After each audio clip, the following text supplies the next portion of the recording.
Let's talk hookup. For the next 2 hours, join Pete Gray, Rock Cod Rick Maxa, Corey Sandin, and this week's special expert guest for fishing information, new techniques to catch more fish, and the most current scoop on what's happening in the water. Let's Talk Hookup is sponsored in part by Ford, the official truck of Let's Talk Hookup, and Shimano Rods and Reels. Fish with the best. Shimano. Get ready for the fastest 2 hours on radio with the hosts of Let's Talk Hookup, Pete Gray, Rock Cod Rick Maxa, and Corey Sandin. Good morning, anglers, and welcome to Let's Talk Hookup. I'm Pete Gray with Rock Cod Rick Maxa. We're in the world headquarters of Let's Talk Hookup here right next to the very, very busy San Diego landings. And as you'll see from the camera on Facebook and YouTube Live in Point Loma, we have a great guest, literally stepped right off the Tomahawk, Captain Dave Ibrahim. He's got fresh information for you, and we're going to be talking some great stuff here. You stay tuned. This is Southern California's sport fishing voice. It's Let's Talk Hookup on the Let's Talk Hookup app and Sports Grid Radio Network. Inside information is everything when it comes to catching fish in Southern California. You need a code group to connect with what's happening on the water. FishDope.com is your code group. Inside information available at tips 7 days a week, 24 hours a day. FishDope.com really does help you catch more fish and burn less fuel. FishDope.com is the only fish finding service with a spotter plane, along with a crew of top anglers on the water almost every day that report actual locations and catches. They become your code group. You get daily catch reports from Point Conception to San Quintin, 365 days a year. FishDope.com has online planning tools, temperature and chlorophyll charts, hot bite icons, and more. Take it from me, if you don't have FishDope.com, you're not part of the in-the-know crowd. Membership is affordable and good for an entire year. Plus, use the special code and save $30 on a new FishDope.com membership. Check it out today. FishDope.com. Catch more fish, burn less fuel. The Make It Ford Summer Sales Event is on. Visit your San Diego County Ford dealers now and make it your best summer yet. Amazing offers and great selection of the best-selling trucks in America for 47 years. Ford F-Series, featuring gas, hybrid, or all-electric. These are deals you've been waiting for. So don't wait. Make it Ford. Make it yours. Make it now. Only at your San Diego County Ford dealers. They'll be glad to hook you up. The state-of-the-art long-range sport fishing vessel, the Independence, delivers the top quality, comfort, and fishability you look for in a long-range boat. Veteran captains Mark Bizzano and Paul Strasser built this incredible 112-foot vessel with the most modern technology and luxurious comfort available. Once you go on the Independence, you'll be back. Call Independence Sports Fishing at 619-226-6006 or check independencesportfishing.com. Welcome back to Let's Talk Hookup. What a rad day today's going to be. I love something like this. It's never easy to get a guy like Captain Dave who's on the water all the time on the show during mid-season, let alone the boat literally.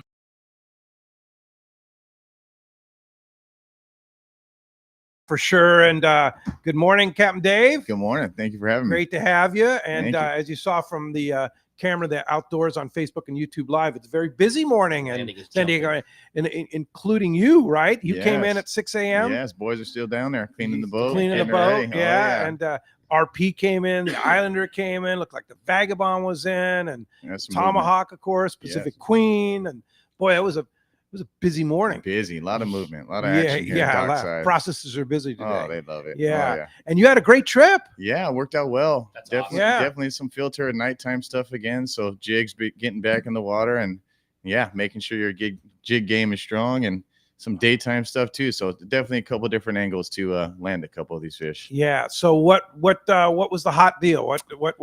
What were the guys catching them on? Oh man, it was across the board. I know it was a rent rod charter, so each one of them picked out a different jig. I felt like, and the tungsten one I felt like was sticking out quite a bit. Yeah, and it could have been the note of smaller tungsten.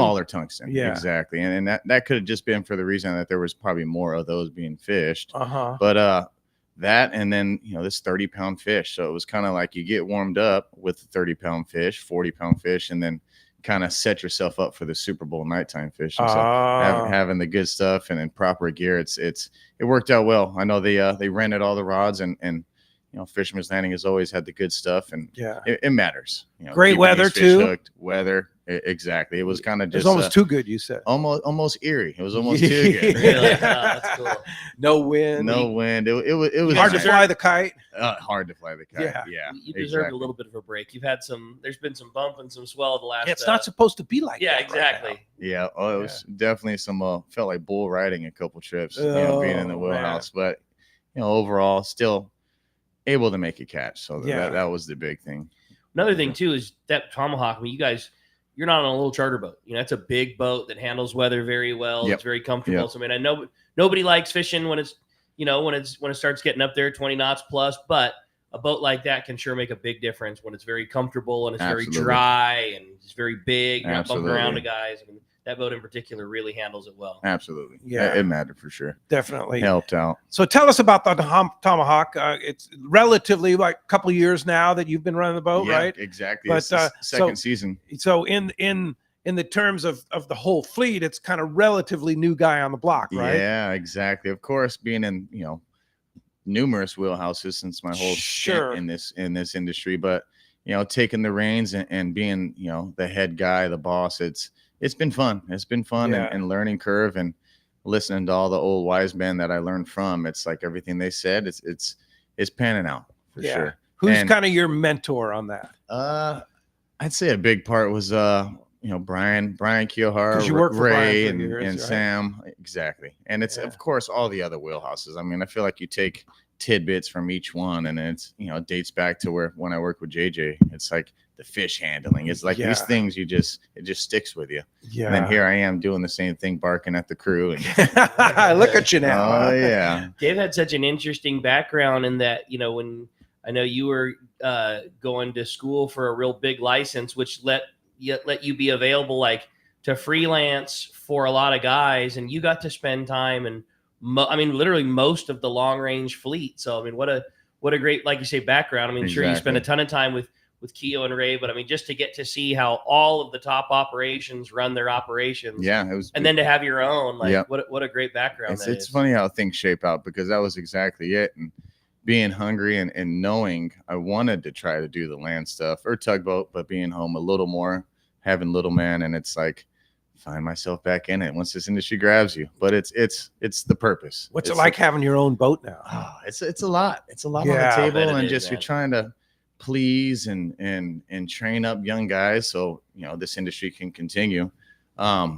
So definitely gathering up some of these youngsters that want to work, that aspire to do this, and I feel like that's definitely what's happening right now. I have some young guys that are fired up on working and catching fish, so it's good things to come for sure. That's great. Man, you said something that I don't know why it never resonated until now, but you're like, oh, it's just trying to please. But boy, you're right. Like your position in particular, you got to keep obviously your passengers happy and on fish, and you got to keep your crew happy. You got to keep the processors happy. You got to keep the landing happy. It's like, man, your job is just 100% making sure everybody's all good. That is it.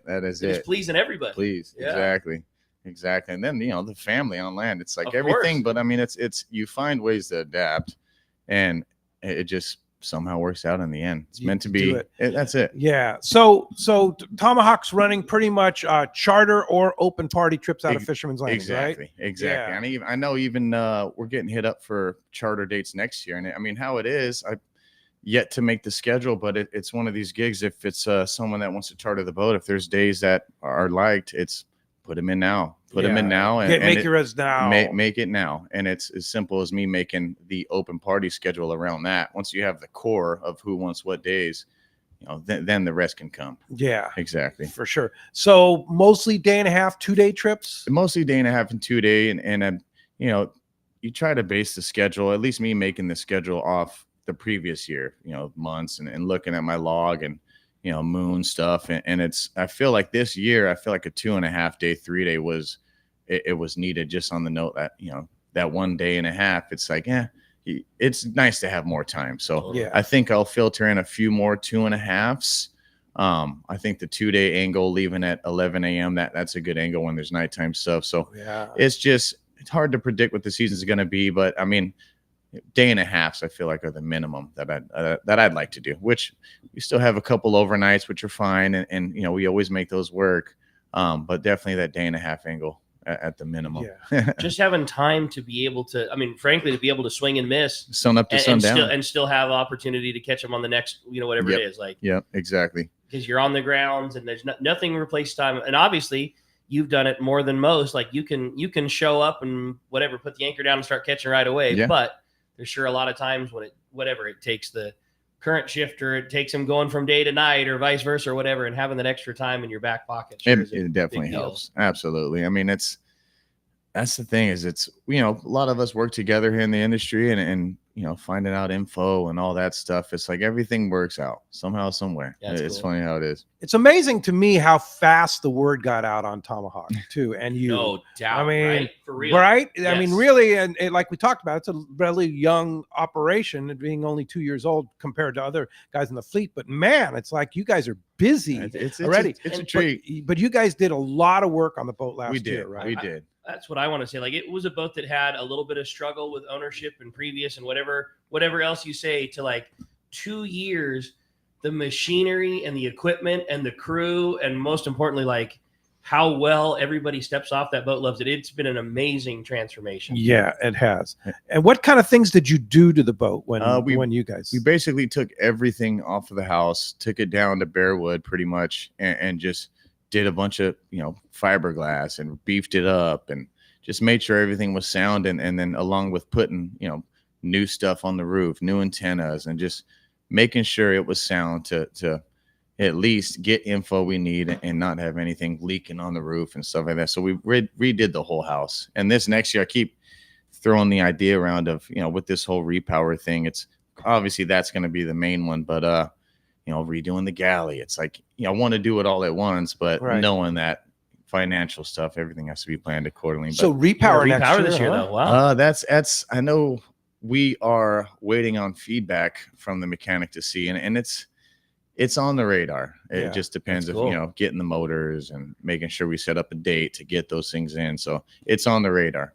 Wow. That's exciting. Yeah. Now, how many do you carry on an open party trip? For the 2 days, we take the boat can sleep 31. Wow. Passengers, 6 crew.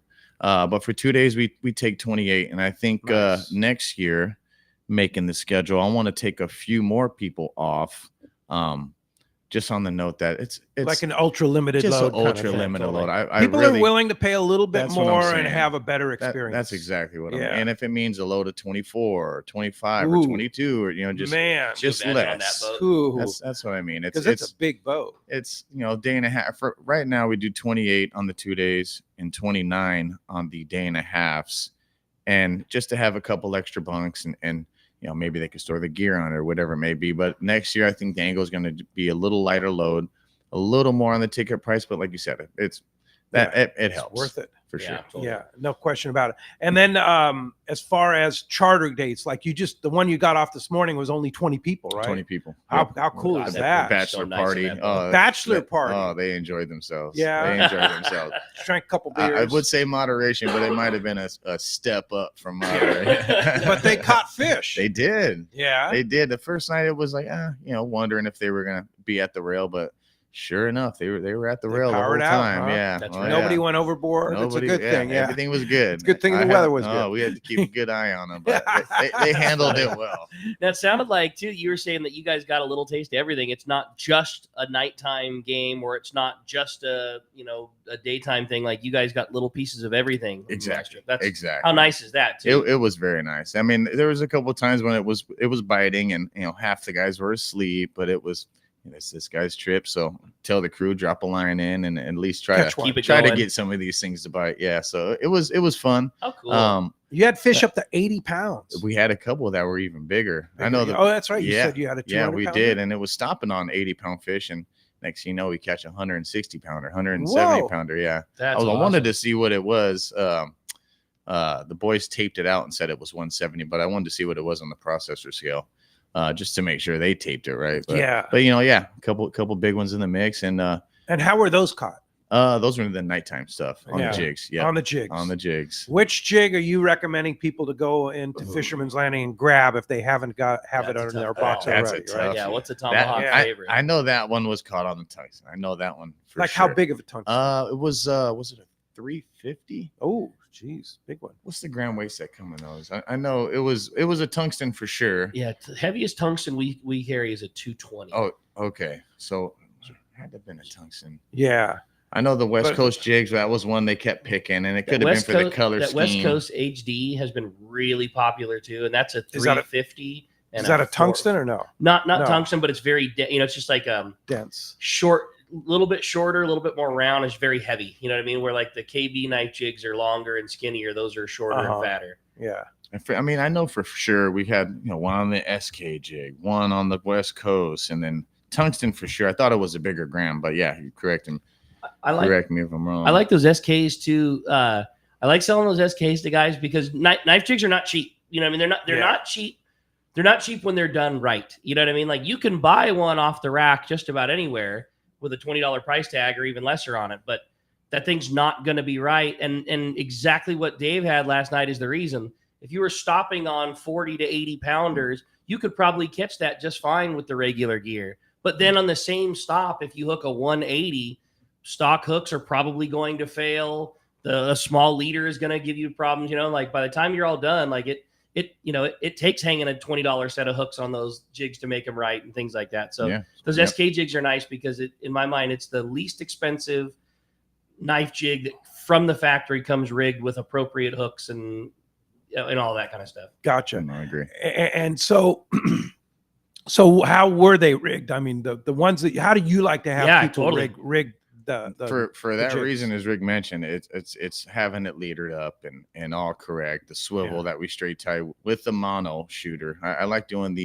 I've been doing just a 50-foot top shot of mono just to kind of compensate for the, say if there's an error, but it's just a shock. It plays a shock roll. Stretch versus, anglers come out straight tied to the swivel, but I feel like we lose fish when these fish are feisty because sometimes they are. So having that little bit of shock with that 50 feet of mono and 50 because it's the knowing how deep your jig is with the color spectra or mark spectra. So at least you have that reference. The mono ends as 50 feet and then do your 100 count after that, because that was a big one. That was the one I made sure these guys knew that every color that spectra changes, that's 100 feet. Because, if I'm on the PA saying, hey, fish are 250, fish are 300, it's like, all right, well, guys that don't have their spectra marked, they're dropping it and deep into the abyss and not too sure, hoping that they get a bite. Right. So that spectrum mark was a big one. And then getting in that right water column, having the correct jig. And I just, I might go a little overboard with the leader stuff. I know I see guys catch plenty of fish with the straight tie, but again, if you stop on one grade of fish and you hook a big one like that, I mean, having the right especially stuff. If the weather's up and exactly. You start getting some good swell and things like that. And it's, a little bit of shock and having the good hooks and good gear. It's game changing. We'll conquer that. And then daytime, how was it yesterday? It was we anchored up, did the whole smaller grade stuff and kind of didn't like what we saw. So we shifted back and into the daytime zone, and it was long drifts. So it was plunker stuff, similar to how you do on the anchor, but just drifting. So that was a treat because lighter line. We were doing like 30 pound. We started with 30 and we hooked a couple bigger fish that were like 50, 60 pound fish and found ourselves fighting a fish for an hour because it was on a little lighter.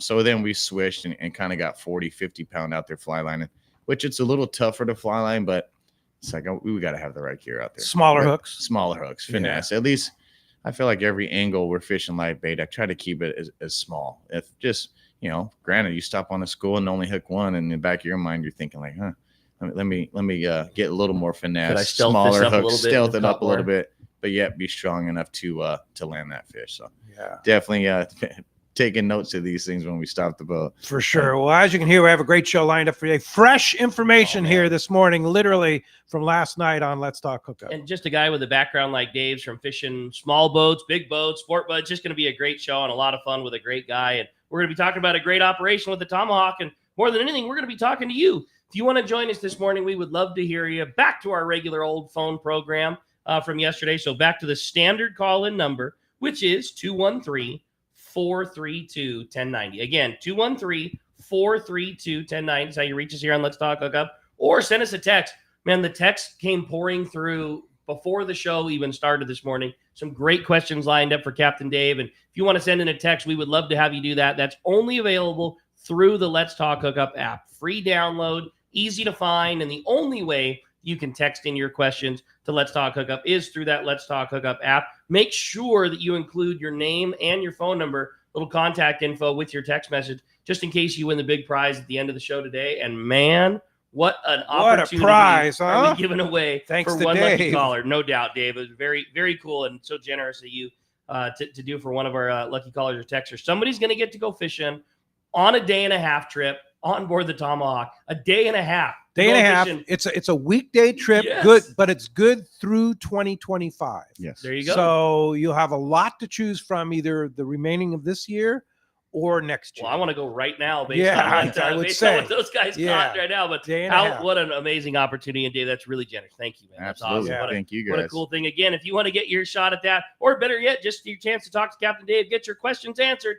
213-432-1090, or shoot us a text on that Let's Talk Hookup app. And when we come back, we're going to be taking your phone calls. Lots of great info coming your way. You stay tuned. You're listening to Let's Talk Hookup on the Let's Talk Hookup app and the Sports Grid Radio Network. Hi, this is Tommy the Fishmonger from Tunaville Market and Grocery and the TV show Fishmonger. I've known Yosef Husseini for over years, and he's the expert when it comes to real estate. He's helped me with estate planning and multiple estate questions that the average guy like myself just doesn't understand. Yosef's not only a fellow angler, but he's an amazing realtor that specializes in helping us in the angling community find their ultimate home. If you own a home, get a free, no obligation home evaluation now online from Yusuf by typing in SoCalHomeEval.com. All you do is put in your address and you'll get that report fast. Yusuf is a SoCal real estate guy to go to. He's helped me and many of my customers and family members to find what they are looking for in a home. He understands the real estate market like no other, so take it from Tommy the Fishmonger. Yusuf's the real deal when it comes to your real estate needs. Go to SoCalHomeEval.com and I'll see you at Tunaville Market and Grocery. Here's the hot tip on the best fishing LA has to offer. 22nd Street Landing Sport Fishing in San Pedro. They are home to LA's finest open party fleet, including overnight on the Freedom, Catalina Freelance on the Pursuit, half-day trips on the Monte Carlo, and three-quarter-day trips on the Sea Angler. For your own private charter, we have the Outrider and Trueline available. There's always plenty of free parking and a fully stocked tackle store. 22nd Street Landing Sport Fishing in San Pedro. Call 310-832-8304 or on the web at 22ndstreet.com. Whether you're fly fishing, bottom fishing, net fishing, or just sitting on the water thinking about fishing, remember, a good day on the water starts with everyone wearing a life jacket. Save the ones you love. A message from California State Parks Division of Boating and Waterways. Seasoned long-range fishermen know that the Red Rooster 3 is the finest fishing vessels in terms of technology, design, speed, comfort, and safety. This 105-foot sport fishing yacht meets every demand for comfort while delivering an unforgettable fishing vacation. Captain Andy Cates and crew are experienced, friendly, and sincere in their desire to help you have the trip of a lifetime. Book a trip on the Red Rooster 3, and you'll be back. Trips fill fast, so check redrooster3.com or call Lee Palm Sport Fisheries at 619-224-3857.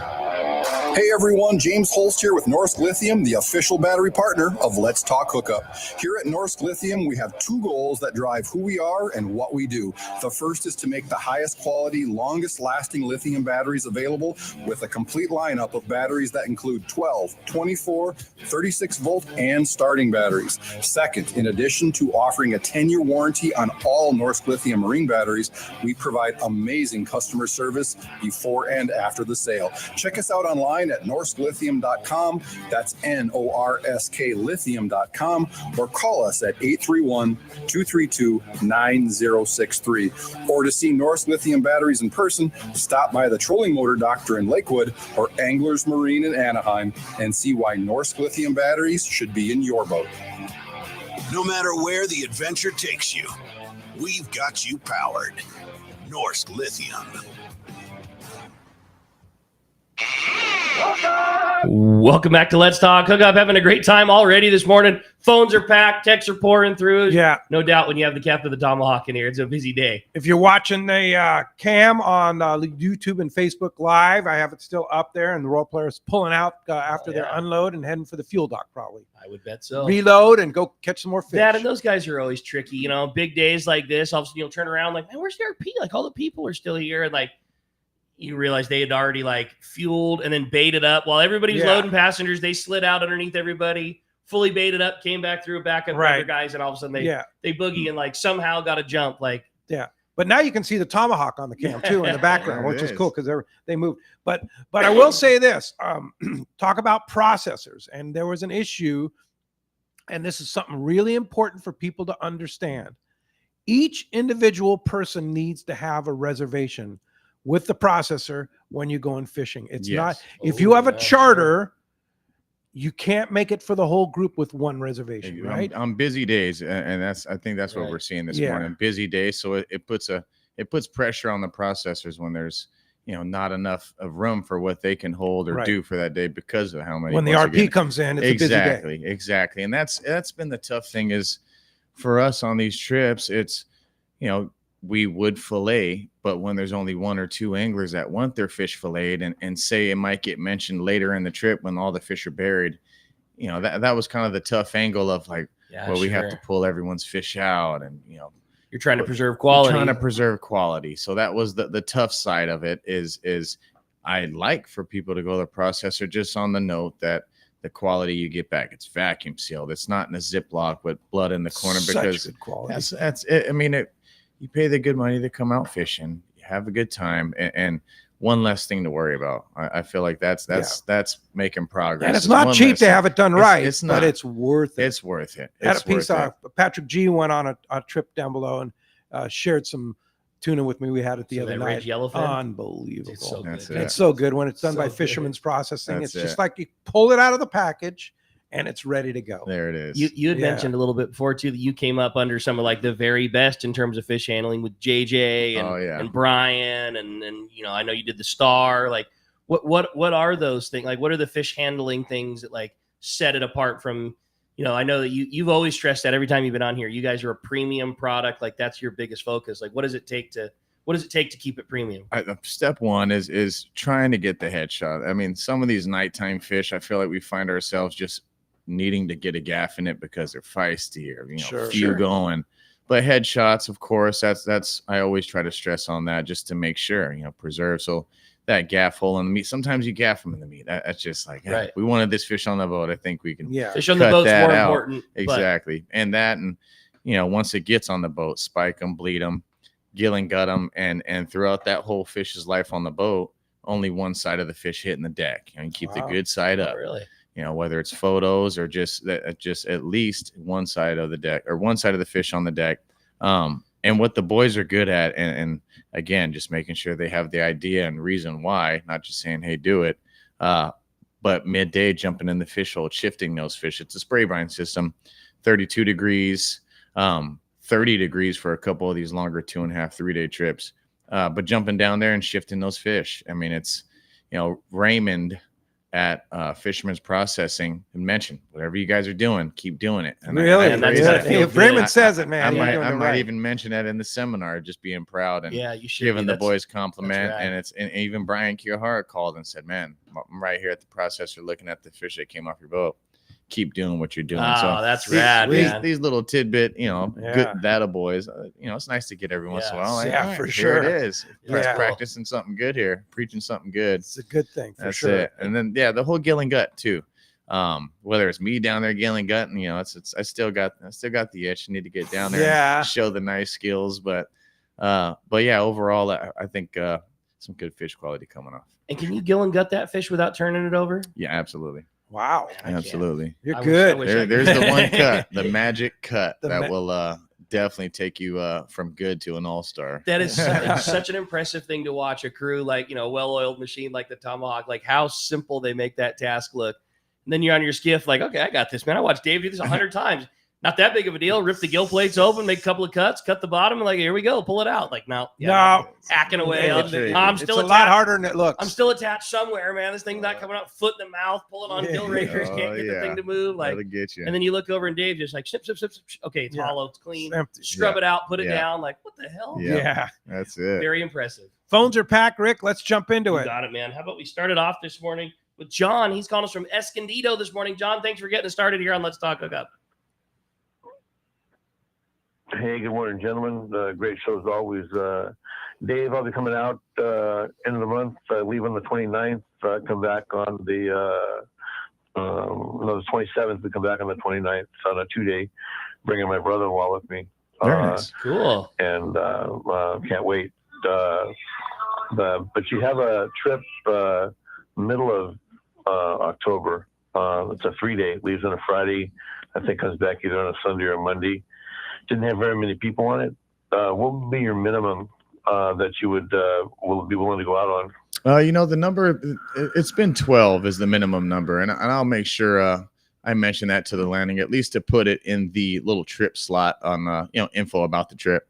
But 12 is kind of that happy number of, things are going to even out. You're not going to make any money, but you're not going to go backwards either. Exactly. And I feel like once we get a few people on it, that's when we start getting movement. I mean, I'm just speculating, but you see a trip that doesn't have many people on it. It's like, all right, well, that one's not going to get out. But seeing a few spots taken, I mean, it definitely it has to start somewhere. So plus a 3-day on your boat in October with what likely will be good weather and seeing this uptrend in fishing continue. I'll bet that goes, no doubt. That's it. Yep, exactly. But 12 is the minimum. All right. Hey, you have a great day. Thanks a lot for the call, by the way, John. I dug this one. It said, hey, question for Dave.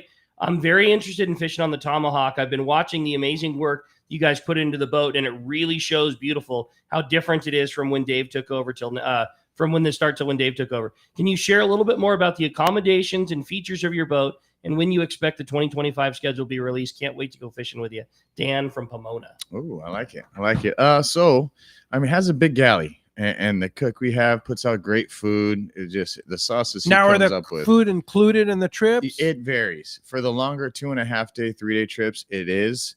But one thing fishermen, the guys that helped me get this boat did for me, it's for the meal plan. We kind of veered away from the meals included just because they said they wanted me to succeed. They wanted to help me out. So keeping that separate. So, people who take percentages from the boat, right? At least helps me get more established. So we separated that. So the meal plan thing, at least getting that number to the angler passenger is cheaper than if it was included. So just they're helping me. They want me to succeed. So you can buy an optional meal plan on every trip on the boat. Day and a half. Sometimes we do meal plans. It varies. It varies. But the meal plan, it saves you a few bucks. And I mean, if you plan on eating all 3 meals, which I'm sure you will, once you see what starts getting put out, then there's the angle there. Versus, some overnights, it's just the open galley, kind of the old textbook way. But the meal plans are helping. It tells the cook how much he needs to cook, the portions. Totally. It's like all this stuff's relevant. Accommodations, big galley. Double wide bunks on all the outer parts of the bunk room. So that's always nice too. Run through your gear. Double wide bunk, and they're huge. They're pretty. It's huge. A true double wide, like spread eagle for sure. Big. Yeah, absolutely. One shower in the starboard head. 600-gallon fresh water. Hold a good amount of bait. We have 2 bow tanks, 3 stern tanks. It's 200 swings of bait. And for a short range boat, it that's helps. A lot of bait. It is, and of course, still bait management. We're still keeping tabs on it, throwing bait when we need to, have to, want to. So. Bait capacity is there. Fish holes big, sprays cold, 30, 32 degrees. I think overall, the wide sides of the boat, nice stern. Yeah, the sides of the boat. Nice. There's no having to turn your body to get by somebody on that boat. On the Tomahawk. It's pretty amazing. And it all riddles even better. It makes sense when you step on the boat. It's like, okay, I see what you're saying now. AC's pump cold. Yeah. It's nice. All this stuff matters. Now, Rory in Lakeside has a similar question. It says, "Good morning, boys. Question for Captain Ibrahim. What charter I want to charter the boat with some family and friends. How far can we book a 3-day trip? Does it take a deposit or full price to grab the date? Had a chance to check out the boat one day and at the docks, and looks great. Ooh, so awesome. he wants to charter a 3-day trip. Give us the rundown on how he does that. It's a call Fisherman's Landing. Fisherman can he book it for next year already? Can book it for next year. Oh, you can? Absolutely. Okay. Absolutely. And I'd almost rather have that. So when I do go to make the schedule, it's open party around the charters. I mean, once you have the core dates, you know what to work with, what you have to work with, because I'd like to build up this operation. And if it means gathering charters earlier than me when I put the schedule out, then let's work around the charter dates versus just me put a bunch of dates together. And what kind of deposit do you need? It's usually a half deposit. 50%. 50% at least to get those dates locked in. And then of course the variables of meals and every charter has a little different criteria, but at least getting those dates locked in with a deposit and and you can decide though, you can find the finite stuff later on, but you get that you just want to get that date set. And if it means rental gear, things like that, of course coordinating with Fisherman's Landing, because the tough side is I'm on the boat every day. So Fisherman's Landing has been backing me up and been great at it and handling it, handling the HR stuff and just bookkeeping and giving them a call, touching base with them, getting your name on the calendar. Definitely. Yeah. So that's the best thing to do. Just call Fisherman's Landing, 619-221-8500.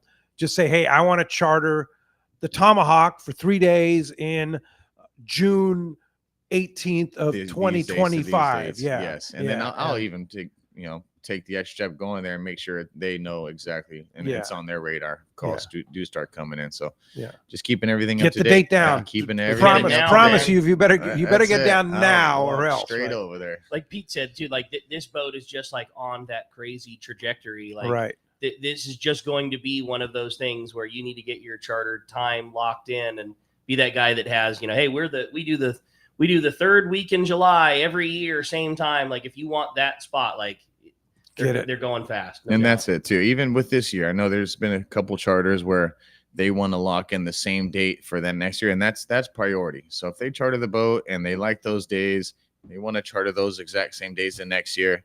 It's as simple as but they've got to lock that in as soon as their charter is finished. That's it. Right? That's it. Exactly. Yeah. They can't say, I'll let you know in September if they have a charter. They have to lock it in because say if someone else, I feel like priority, and I'm trying to still figure out the allotted time for them wanting to get those days and giving them something. That's not like, hey, right now, I get it. We all have things we have to coordinate. I get that. So I got to come up with at least that grace period. Sure. Like you have till this day. Yeah. Just because we just want to make sure trying to please everyone. It's hard. It's not an easy game. It's a toughie. Yeah. Well, let's get back into the phones again. We're back to our normal number, 213-432-1090. JP, our main man, is standing by at the phones for you. We got a lot of time, but good luck getting through right now. Yeah, but you'll get through. We're giving away a 1.5-day trip on the Tomahawk out of Fisherman's Landing. How cool is that? Yeah, man? Awesome. For sure. Yeah, especially with this crazy good fishing going on right now. Let's jump right back into it. Talk to Tom. Tom's calling us from University City. Good morning, Tom. Welcome to Let's Talk Hookup. Hey, good morning. I had a couple questions about fishing the Tanner Bank on the anchor, which I have not done. One is, how deep is it? And the other is, what are a couple tips for guys that haven't done that compared to drifting? What are a couple of tips for that type of fishing? So it gets shallow. I'd say for what we fish, I'd say 120 feet to 300 feet. There's just shallow and then the drop off, and it's one of these gigs. You're driving around, you're checking out fish sign, maybe, but using your binoculars, glassing around, and it's a lot has to do with current, tide, and it's one thing you use is how other boats are laid when it comes to anchoring, because how they're laid on the anchor, that's how you're going to lay, looking to see where their lines angle off the boat.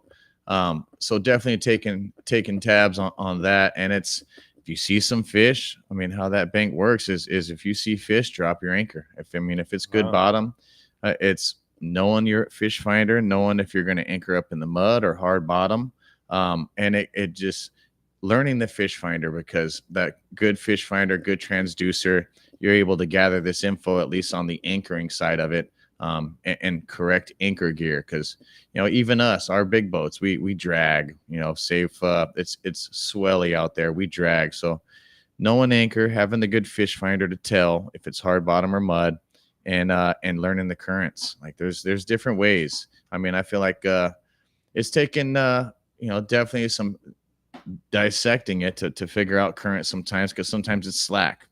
So current, anchoring up in the right stuff. If there's boats out there, taking tabs on them, put all those together and find yourself feeling better about anchoring up. Does what's on the bottom, meaning hard bottom or mud, does that matter in terms of where the fish set up, or is that only about your anchor gear holding the boat in place? I feel like we see fish in mud and hard bottom. Okay. It's when you see that fish on the up and down, if it's a couple fish, guys will drop their anchor and it just gathers. That once that fish gets on that bank, it filters in and little flurries and getting your anchor down and fishing. I mean, if you're a target, you're established. So versus drifting. I mean, yes, you could do long drifts. Yes, you could catch fish that way, but I feel like we get some bigger hits when we're established. Gotta get on you. That's it. Now, yesterday's show with the guys from Two Fish Jigs and Matt Brawler from the San Diego, he was talking about anchoring up at the Coronado Islands and getting rocked by bluefin. Of course, a lot shallower. Do you ever get rocked at Tanner Bank? I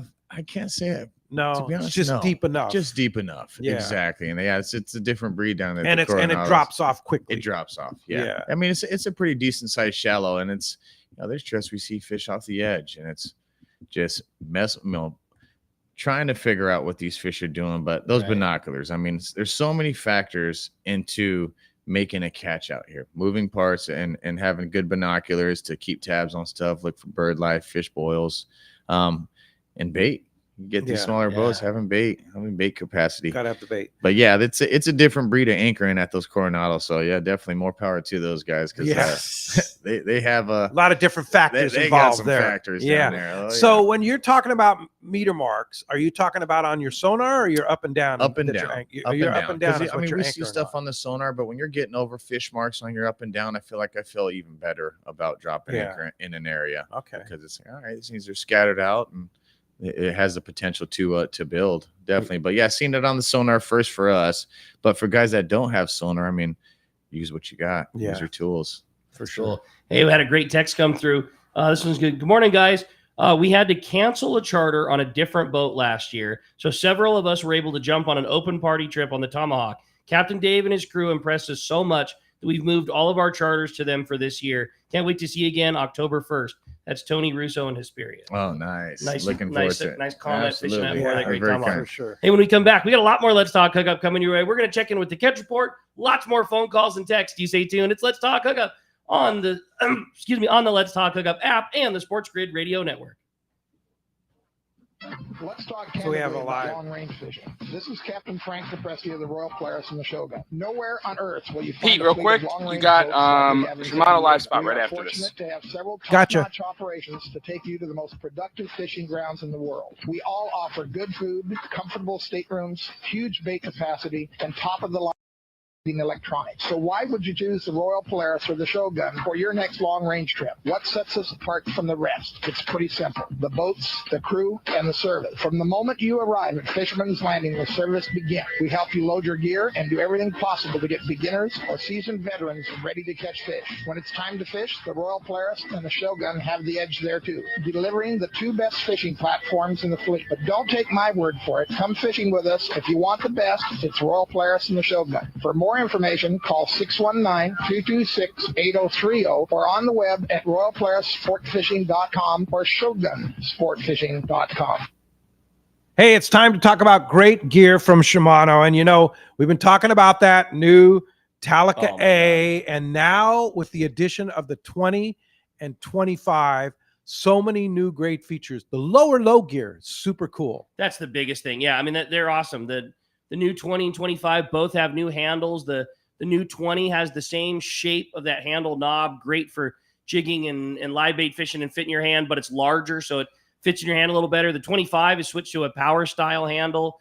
You mentioned it best, the low gear, that a new Infinity drag system. That Infinity drag system's amazing. So it's a dual drag system that increases cranking power by up to 40%. Wild. That's a lot. Yeah. Yeah. And then the new handle design on the 2025, and right? The 20 and the 25 both have new handles. New handles, right? The 20, you almost don't look at it and that you don't realize it in the case because it's the same shape, but it's a larger version. So it fits in your hand a lot better. You can really get your hand on it better. 25 is completely different shape altogether. That's what you guys use for rental gear, right? That's it. Yeah, that's a Fisherman's Land of rental that's gear. exactly The it. Talica series, man. Worked like a dream. They're powerhouses, right? Exactly. Yeah. Exactly. Check them out. The new Talica A series, now in 12, 16, 20, and 25 at your local Shimano dealer.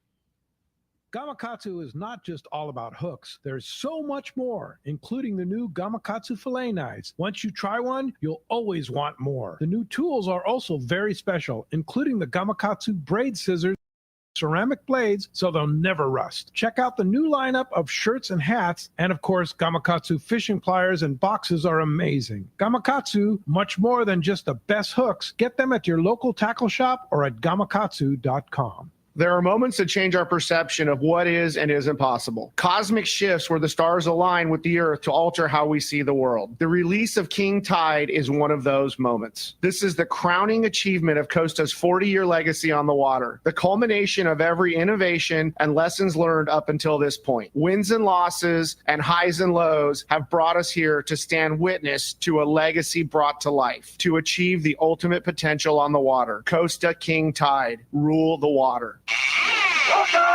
Welcome back to Let's Talk Hookup. Having a great time here this morning with Captain Dave.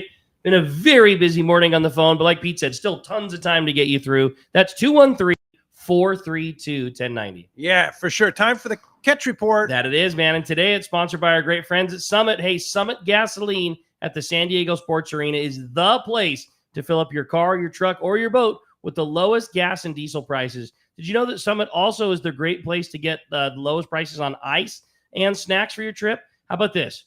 25 cents for your first 5-pound bag of ice, or $3.99 for 25 pounds with as many as you want. Yeah, it's not a 20-pounder. It's a 25-pounder, and it's $3.99. It is the cheapest ice in town. You can get as many of those as you want. That's half the price of many others. Plus, you get the 100 pounds of free ice anytime you fill up with 35 gallons, which we can't even run to La Jolla without that. So 100 pounds of free ice went to the 35-gallon fill. They sell Kirkland products lesser than the store that makes them. Dozens of great snacks for just 89 cents and so much more. It's Summit Gasoline, free ice for Let's Talk Hookup listeners, and always those low, low prices at the San Diego Sports Arena. We're going to start off our catch report at Dana War Sport Fishing. Talk to the man, Captain Brian Willie's on the line. What up, Willie? Hey, good morning, guys. Morning. How you doing? Hey, Brian. Good. Hey, super quick report here for us. Mellow week, centered around some decent sand bass fishing. We're still seeing a good amount of that fish over some hard bottom spots here, both above and below our harbor. Both the half day and 3/4 day boats have had some good shots at that stuff this week. Just classic traditional approaches to sand bass was what worked well for our guys this week. So sliding egg sinkers, Carolina rigs, dropper loops, all that stuff fished well. Some nice fish on the artificial lures as well. Kind of get set up on that stuff. It's down at the bottom, and as we get chumming and get that stuff up off the bottom, then the guys kind of went to some fly line stuff and caught some nice calico bass mixed in with that sand bass. But again, it was just super easy, traditional style stuff. Guys catch some sheephead as well if they wanted to drop some shrimp down, that kind of stuff. So mellow week, fly line sardines. We did catch a little bit of bass in the kelp, both above and below the half day and 3/4 day zones, but it was just kind of off there in the kelp. Good condition. The water was nice, 70 degrees, some good current. Just stuff, for whatever reason, that stuff didn't want to bite too well. Over at Clemente, it was a little slower week there as well. Still some opportunities at that yellowtail, but definitely a condition-dependent scenario for those guys. Bass fishing was okay there as well in the kelp and over some structure. And then the bluefin zone obviously didn't get a whole lot of coverage from our guys this week with the weather kind of keeping us out of there. There was some of that bluefin caught up the back of Catalina there between there and Clemente. A couple of our 6-pack boats, the Lexi and the Current, got in on some of that a day or two this week. And, in some of that same zone, they're still seeing some of that marlin. That marlin seems to be all over the place. Each of those boats had a fish caught and released this week for their guys. So it's kind of a cool little, gear shift for them to drag some jigs around and get in on some of that. So much cooler weather for us this week. We'll see what, we have to work with as well. But again, it's just been condition dependent for us here for sure.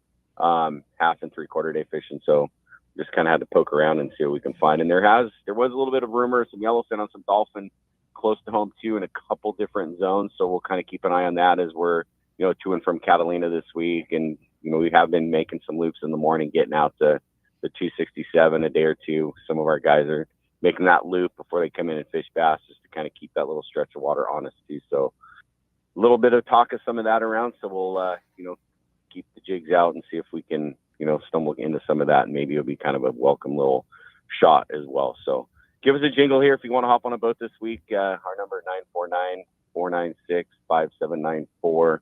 Of course, you can hit us on the web too by linking us there through Let's Talk Hookup page or directly at danawharf.com. Awesome, man. Great info, some good biting fish, and some good options here going forward with the week too. Great report, Willie, as always, and we'll look forward to talking to you next week.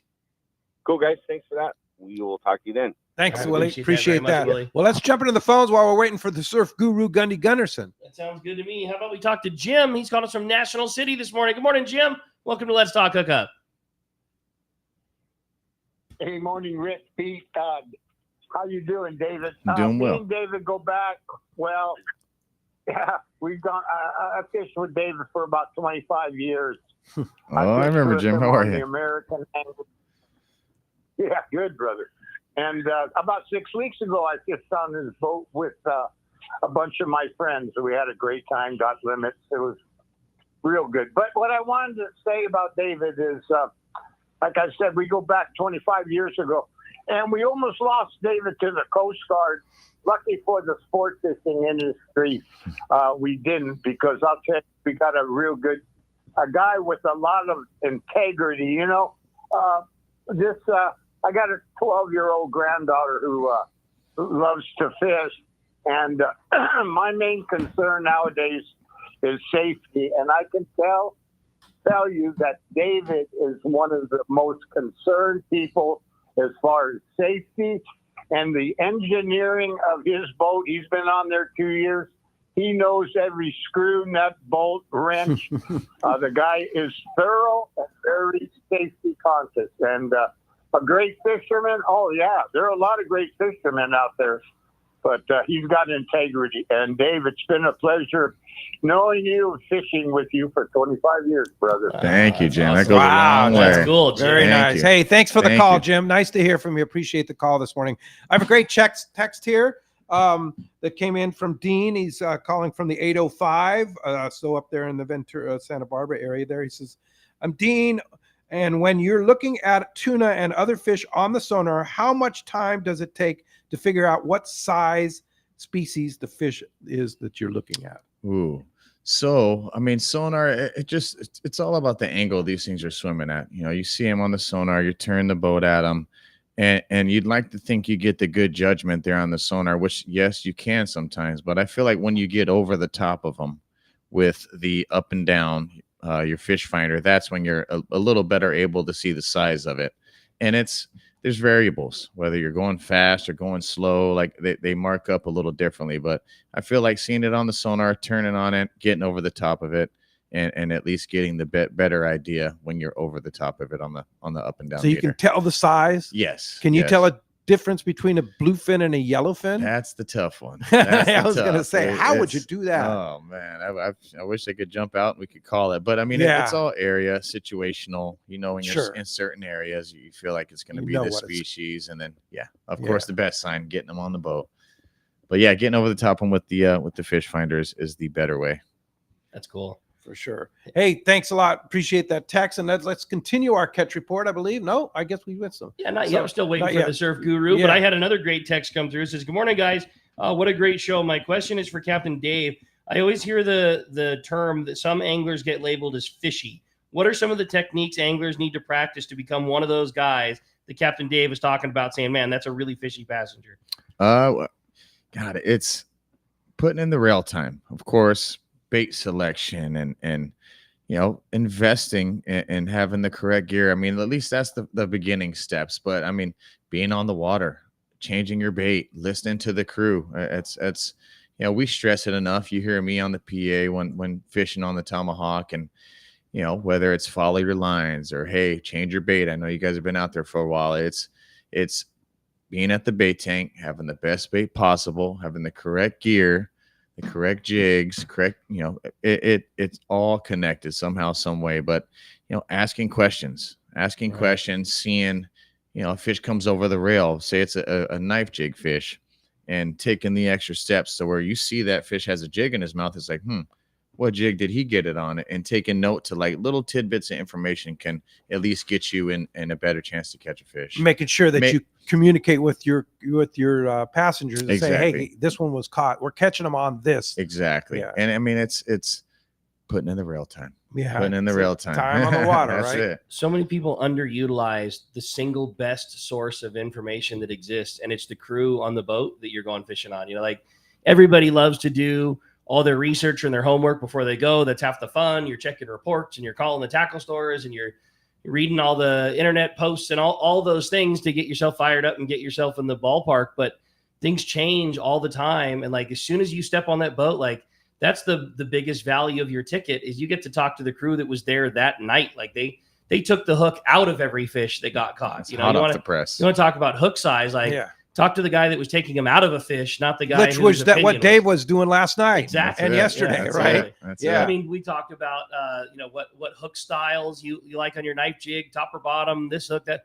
Talk to those guys, man. They're the ones that take the hooks out of things. Like the success is marked by those guys. Yeah, for sure. We were referring to yesterday's show with the guys from Two Fish Jigs, and we had a couple technical difficulties, but we got it all worked out on our podcast. So the audio portion, thanks to Adam, did a phenomenal job editing and such like that. So those podcasts are up and ready to go on the Let's Talk Hookup app. If you want to download them and listen to on your way to work. Great show yesterday. Like today. Today's going to be fantastic. It's fantastic. And then of course on Facebook and YouTube Live, you can access those 7/24 anytime too. But if you missed yesterday's show, you want to go back and listen. Yeah. Both of these shows this weekend are super important information. That was really cool with the jig guys having, Bodan, who like came from the, tinker building, shaping, manufacturing side. And then Brandon and Matt Bralla from like the expertise of like putting it to use. So like the collection of those three, that was a really fun show. I mean, you have the world's greatest fisherman, you have one of the world's greatest jig makers, and then one of the world's best captains locally here with Matt Bralla. So like quite a threesome. Pretty solid trio. Pretty solid. Yeah, for sure. No doubt. Well, hey, we're going to continue with our get sport with the most solid surf fisherman around, and that's Gundy Gunderson, our surf guru. What up, Gundy? What's up, Chance? How's it going today? You're doing great. Good morning.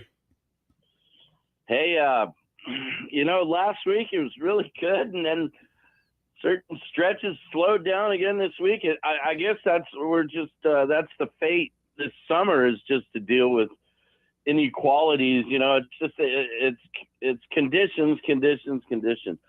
But as slow as it was up in Santa Barbara, the fishing went red hot up there, and then on the southern section from LA Harbor down, it slowed down. So, I don't have any logic for it. I just reported. So here we go. Like I said, uneven fishing this week, pretty good conditions, warm water. We're up to 72, 73 in sections, clean water, but, not really a consistent bite. The best fishing, like I said, was off Santa Barbara, Ventura, lots of species there. But the fishing, LA Harbor South, a little tough. And, everyone told me there's just tons of sand crabs. Unlike what we've seen all summer, and lots of small ones. So, my hunch is that these fish are kind of gorging on those sand crabs, and they're just a little bit off the bite. So we got a full moon coming up, so keep that in mind. And keep in mind how quick it can turn around, like off Santa Barbara. The bonita showed up in big numbers, according to Hook, Line, Sinker, and they're nice fish, like 2 to 3 pound fish. They're catching them off the Goleta Pier, but also from the harbor south, they were popping up in the surf line. We talked a little bit about some anchovies showing up on the beach, and this was the case there too. Those bonita are pushing anchovy schools right into the surf line, and the guys are getting after them with spoons, like Colt snipers, crocodiles, laser minnows, that sort of thing. You want to fish a little heavier string when you throw those things. The best fishing's been early. The fish have been popping early and then popping late. There were also a few Corbina off the Oceanside Pier. A few bonita off the Oceanside Pier. That's something to keep your eye on too. But up in Santa Barbara, there, the Corbina went on a bite, and it was really good fishing. 2 to 3 fish the guys were catching in a session. Carpinteria to Ventura was probably the best stretch there. Clean water, warm water, everything you're looking for. And then they also had an 8-pound striped bass there off the Ventura River mouth. Those things have been around all summer. Wiley's reported good action off Santa Monica, a nice mix of Corbina, perch, croakers, all on sand crabs. A shop regular had a morning session with 6 perch, 8 croaker, yellowfin, and 2 Corbina, which is a nice little fishing morning. LA Harbor, Long Beach, slow, scratch fishing, Orange County beaches, and like I said, better fishing off North County beaches. I'd say Oceanside Jetty, Army Navy, South Carlsbad, centering on that section. Not red hot, but there's some nice quality fish up to 4 pounds in there.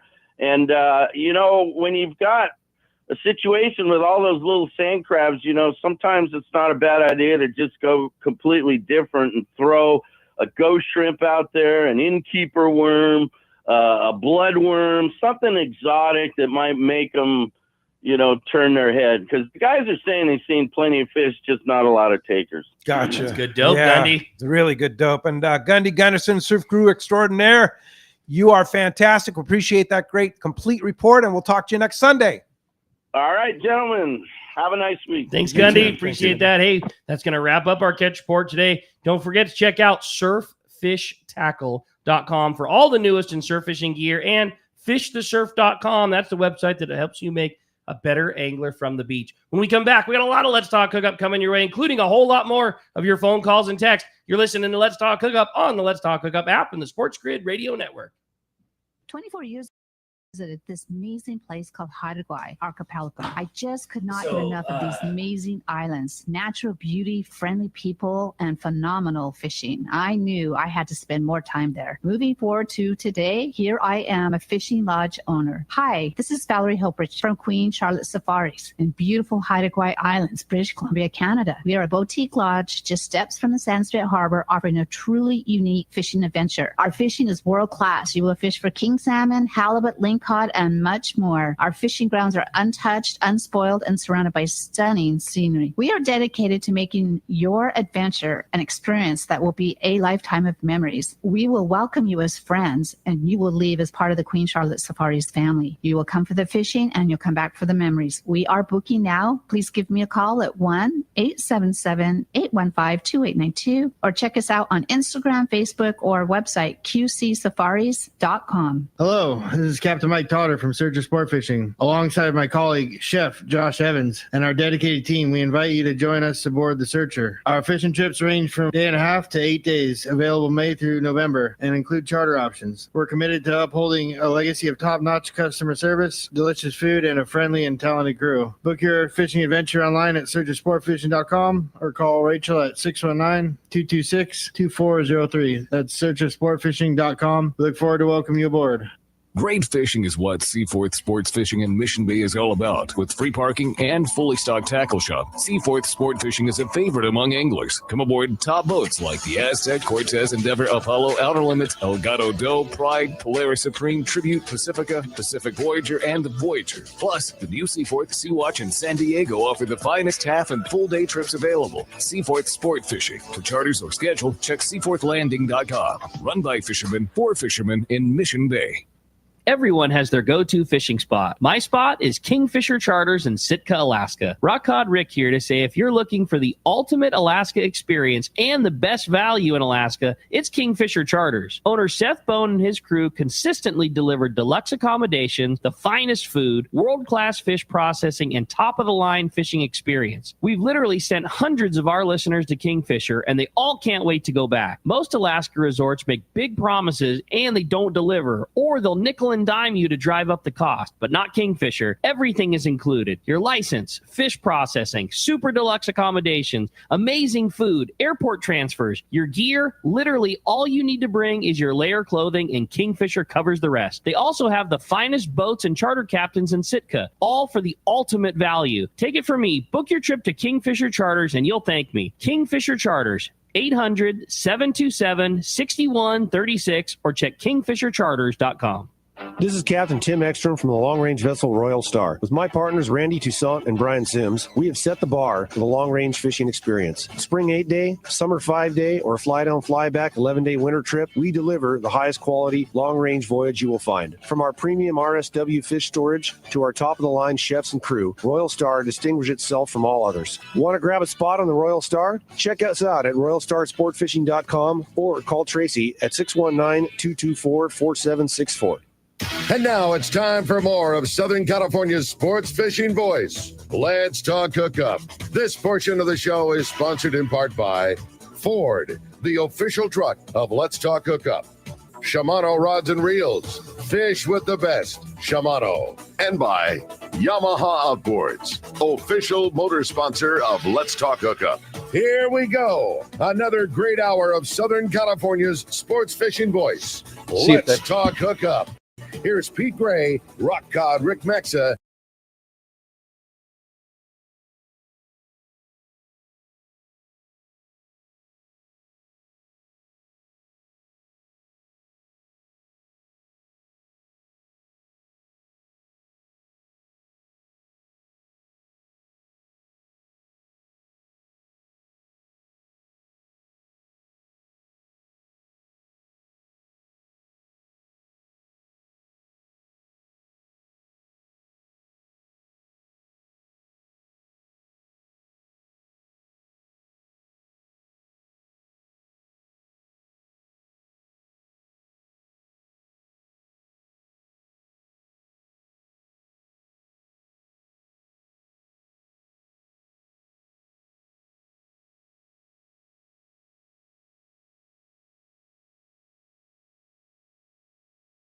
Most beautiful boats in the fleet with Captain Dave here. A day-and-a-half trip on board the Tomahawk is going to one lucky caller or texter at the end of today's show. An amazing opportunity for somebody. And boy, if you want to get through, it's been a great show so far. So much killer information with Dave, as always, when we get lucky enough to have him on here. But if you want to give us a call on the phones, then we want to hear from you.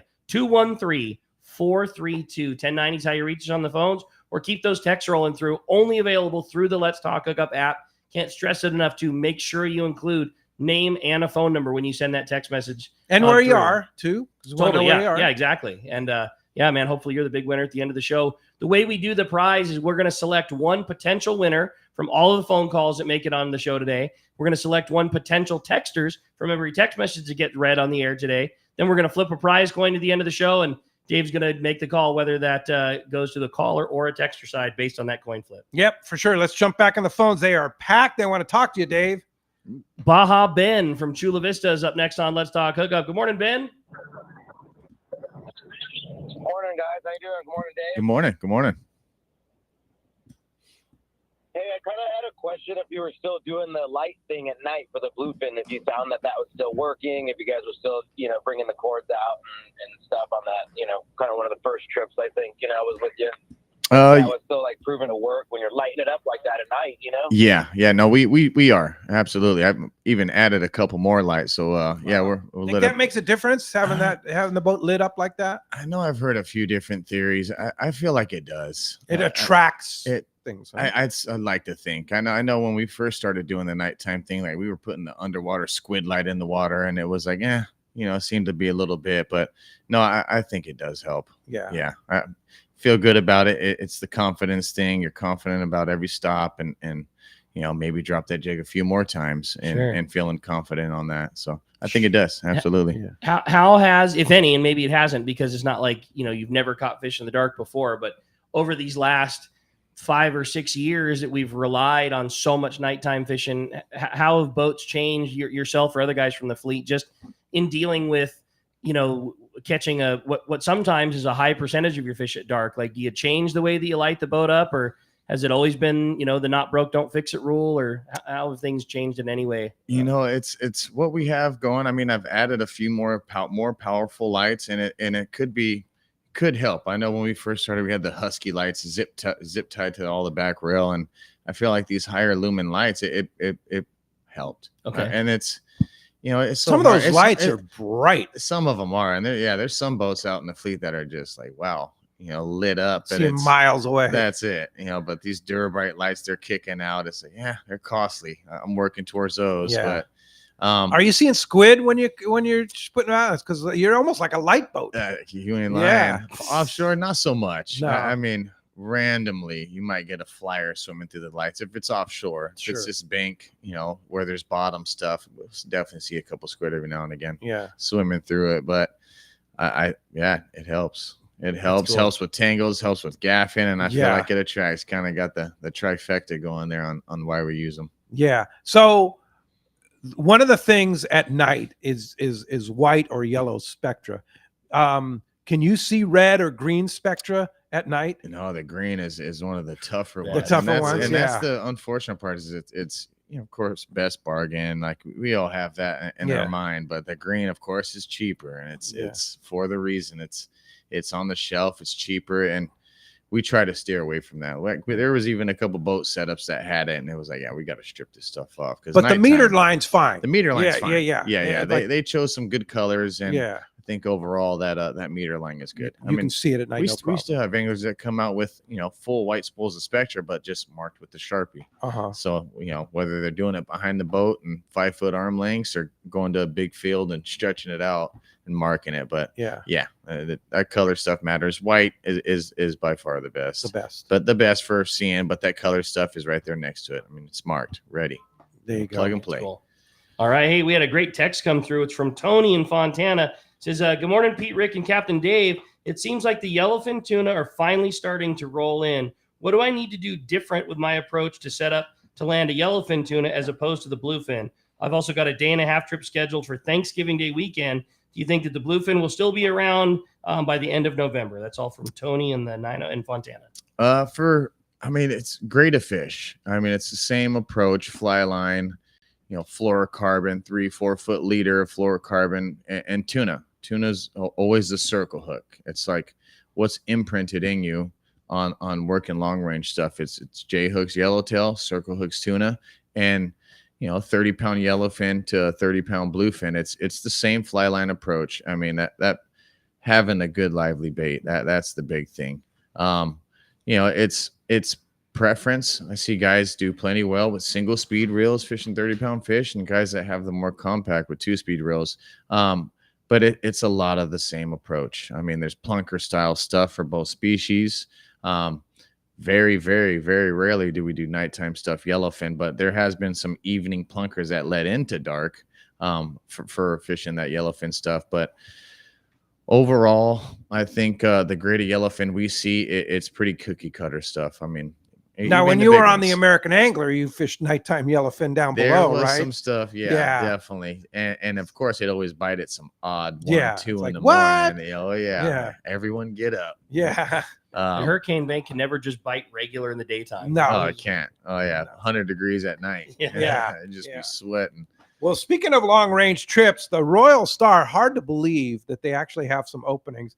They have a 3 openings on a 7-day, October 5th through the 12th. Oh, man. That's pretty awesome. Perfect time. They have 2 openings on October 22nd through 26th. That would be, what would that be? A 4-day. Yeah. Right? Yeah. And then November 6th through November 16, 10-day, 2 openings on that. So if you want more information, or if you want to book any of those trips, check royalstarsportfishing.com, or just give Tracy a call in the office at Royal Star. But that's very rare opportunity to get aboard one of the top boats in the fleet to get out there and go fishing in the primest of prime time, right? Is the fall like the primest of prime time, or what? Are we exaggerating fishing, or what? You get the mixed bag, that's for sure. That's highly suggested if you haven't did it before. It's another world down there, and getting that experience by far. Especially this year with that crazy yellowfin tuna that those guys have had on the ridge. It has been so consistent and so good. What an opportunity to slide down and get in on that. Pick the way you want to catch them. Yeah, and we talked about yesterday that our Let's Talk Hookup 6-day trip on the Shogun at the end of November. November 21st is now a 7-day instead of a 6-day. Thought that was a really cool move. And there's a couple spots left on that. They had a day of lay-in that was going to work out, and timing just was so much better to take advantage of that rid fishing. So extended the trip by a day, but did not add a day's worth of price to the trip. Kept it very reasonable. Oh yeah, it's awesome. Yeah, really cool opportunity. Yeah, for sure. Well, hey, phones are packing up. First time it's been available, 213-432-1090. Open right now. Let's jump into the phones. Rich from Bradley's up next on Let's Talk Hookup. Good morning, Rich. Good morning. What a bunch of great stuff this morning. I want to take advantage of Captain Dave's advice about using a 50-foot top shot of mono. And I'm wondering how many different sizes of combinations of line and what combinations of line I should have ready when I get on the boat. And how does he like to hook his mono up to his braid? So for what type of chip do you have coming up? Probably day and a half. Day and a half. Okay. I'm okay. gonna win. Okay. That's it. Aim high. That's it. For the 50-foot top shot of mono, I mean, I like to apply that for even my live bait stuff, like just the whole stretch aspect. But I mean, for this, just to start knife jigging, it's a 80 or 100 pound mono size with, being the 50-foot for the knife jig and stuff. At least that's what I prefer. And I do the 50 for my 30-pound setup, 40. I feel like a 30, a 50, and then your heavy knife jig setup. You have, those three setups. If you like doing the casting thing, I mean, it's hard to say what we're come across, whether, seeing spots of breaking fish, but, a fourth pole being something cast, that and or a Colt sniper or something like that. But if I had to choose some setups, it would be the 30, 50, and an 80 or 100 knife jig. And then you're covered. I mean, 50-foot top shot on each, matching the hatch. So 30 fluoro, 30 mono. And then just the 80 or 100, just preference. And of course, you're attaching it to the Spectra, fluoro. to the Spectra for the 50-foot. And if it's a fluoro that's needed, then I just do the 3-4 foot thing. And that's for the fly line. Sinker rig. I feel like you'd be using the same setup that you use for knife jigging for your sinker rig. And it's, if you have a spool, a 60-pound mono, I feel like 50, 60-pound mono for the sinker rig with a good piece of fluorocarbon on that. For the connection knot, lately I've been doing this Tony Pena. Like it was back and forth between the RP and the Tony Pena. And I always say it, we tested both. We had the RP on one side, Tony Pena on the other. And we used 2 deck brush handles. First time the RP won. The next 2 times Tony Pena won. So I've been tying that one since. Either one, it just goes out of the guys good. But cinching it down tight before you cut the mono tag end, that helps. That's key. Make sure everything's locked in on the Tony Pena. On the Tony Pena, snip it snug, and have plenty of success with it. So kind of if broke don't fix. Yeah. So are you attaching then when you're saying a 50-foot top shot of mono? That's you're attaching going right to the Spectra. To the Spectra, and then for if I am doing a fly line, leader on top of that 50-foot of mono, I do the cigar knot. Okay. User cigar knot too with the fluorocarbon. With the fluoro mono. How long of a fluorocarbon? I do like a 3-4 foot. Okay. Yeah. Just out of the guide. Just out of the guide. Yeah. Exactly. Just so it doesn't get snagged in the guys when I go to cast. Yeah. Rick, you have a great text. Yeah. It says, good morning, guys. Captain Dave, great show. Love all this knowledge. I'm wanting to plan a trip soon. My question is, what is the difference between an overnight and a day and a half? How much more fishing time do we actually get? And my other question is, I've gotten really into filming with a drone. Is it okay to use a drone to film the boat during our trip? That's from Jay and OB. Gotcha. So yeah, the difference, I mean, so a day and a half overnight, they both leave at the same time in the evening. You travel all night to the grounds, depending where it is. Of course, it's, depends where the fish are.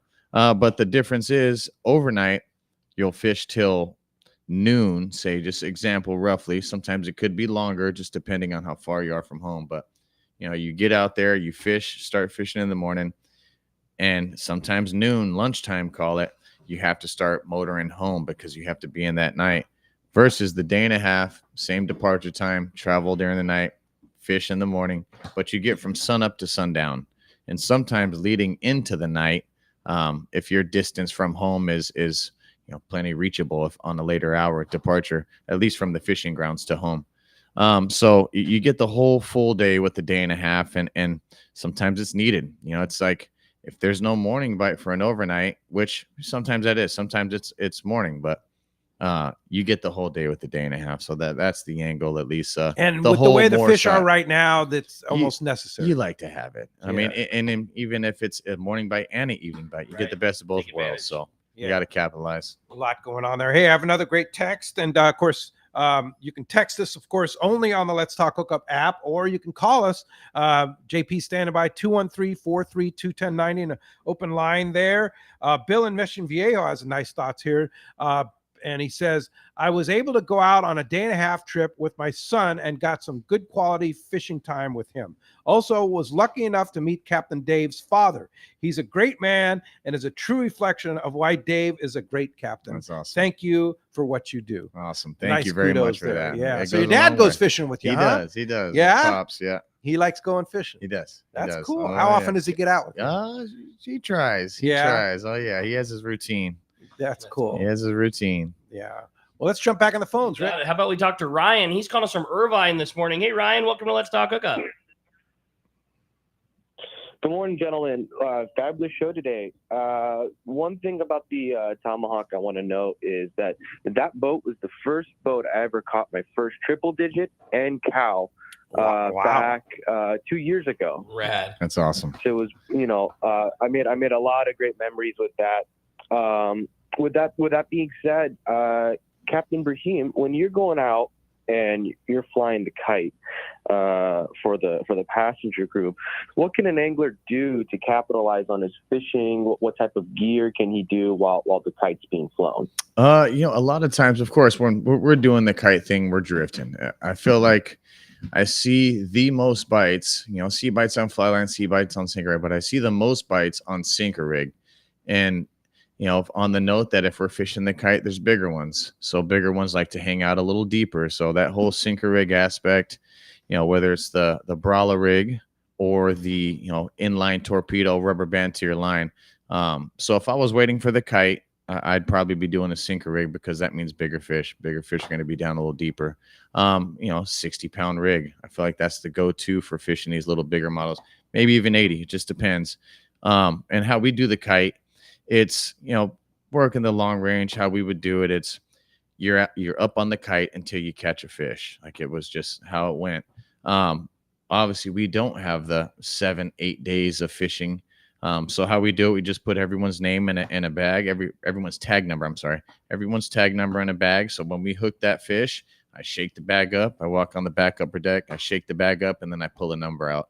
Kind of the whole raffle. So it's the it's a random draw. It's not by 1 through 20 or whatever. Just the time. No, if you signed in as number 17, yeah, you just don't have nearly as good a shot at getting opportunities number 2 does. Giving everyone the even chance. I feel like it's user friendly. Yeah, it has to be. Yep. Has to be. No doubt about it. Good stuff. Yeah. Hey, I had a fun text, and I'm very curious on Dave's answer to this, only because I know that you've spent a lot of time catching tuna both on the private small boat and then obviously a ton of time on sport boats. And it was from Gil and Menifee. It says, good morning, gentlemen. I've got a question. I'm going on a couple of long range trips this fall, and I've been hearing about all this great big yellowfin tuna fishing that they're happening on the ridge. My goal is to catch a yellowfin tuna of 70 pounds or larger on a popper. My question for Captain Dave: what is the premium popper outfit to be used for catching this great a fish? Ooh, yeah. I know the ones I've caught them on and how I felt after, We body-wise.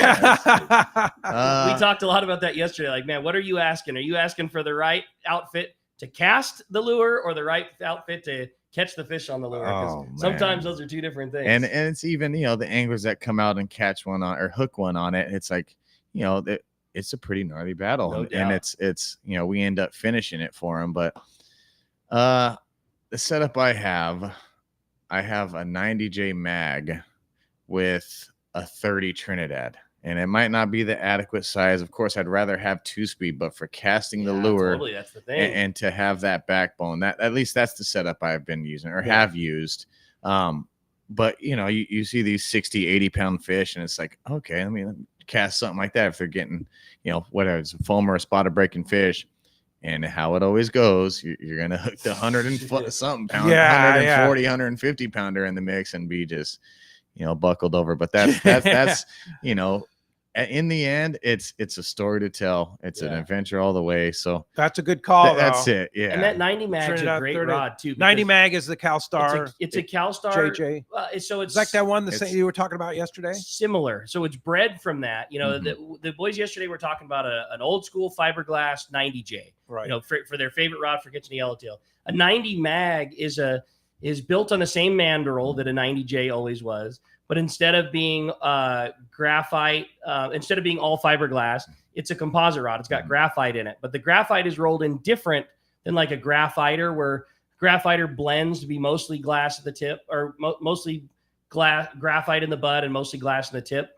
The GG series have a higher percentage of fiberglass than they do graphite. And then the mag is like a beefier version at the front end of the rod. It's got better lift. So when you do hook a big fish, you can still put that thing on the rail, and there's really good lifting power out of what's something that's not very common, you know, on a jig rod. So it's a really nice rod to potentially kill a big fish, especially something that's approaching triple digits. Exactly. And I say the 90 because obviously there's the 100 mag, which is a little more length, but probably just is suffice too. But the 90 mag, it's a little shorter and can still get it done. So have that backbone. And you can still put it on the rail. Can put it on the rail. Yeah, exactly. I like that. So versus if you throw a spinning reel, which is a great rod for a popper, you can't put that thing on the rail. Put it on the rail. It hurts. Yeah. It hurts. Yeah, for sure. Hang on to that thing. Well, let's find out what's biting out there. The fishdope.com reporter is standing by. Yeah, we got Yusuf standing by. Going to be a great report today. Sponsored by Terrafin.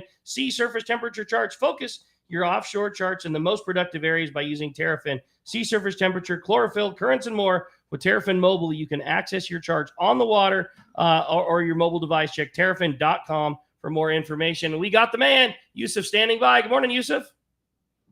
I'm here. How's it going, guys? Great, buddy. Good morning. Great. What's going on out there? Good morning. Good morning. Well, we're getting into this fall fishing here, and things are changing. Up north, just outside of Malibu, Paradise Cove area, there was a good little sea bass bite this last week. It is now gone, sadly, but from what we were hearing, people were scoring pretty well. Catalina, same kind of deal. We're getting into this fall fishing. The yellowtail bite is slowing down.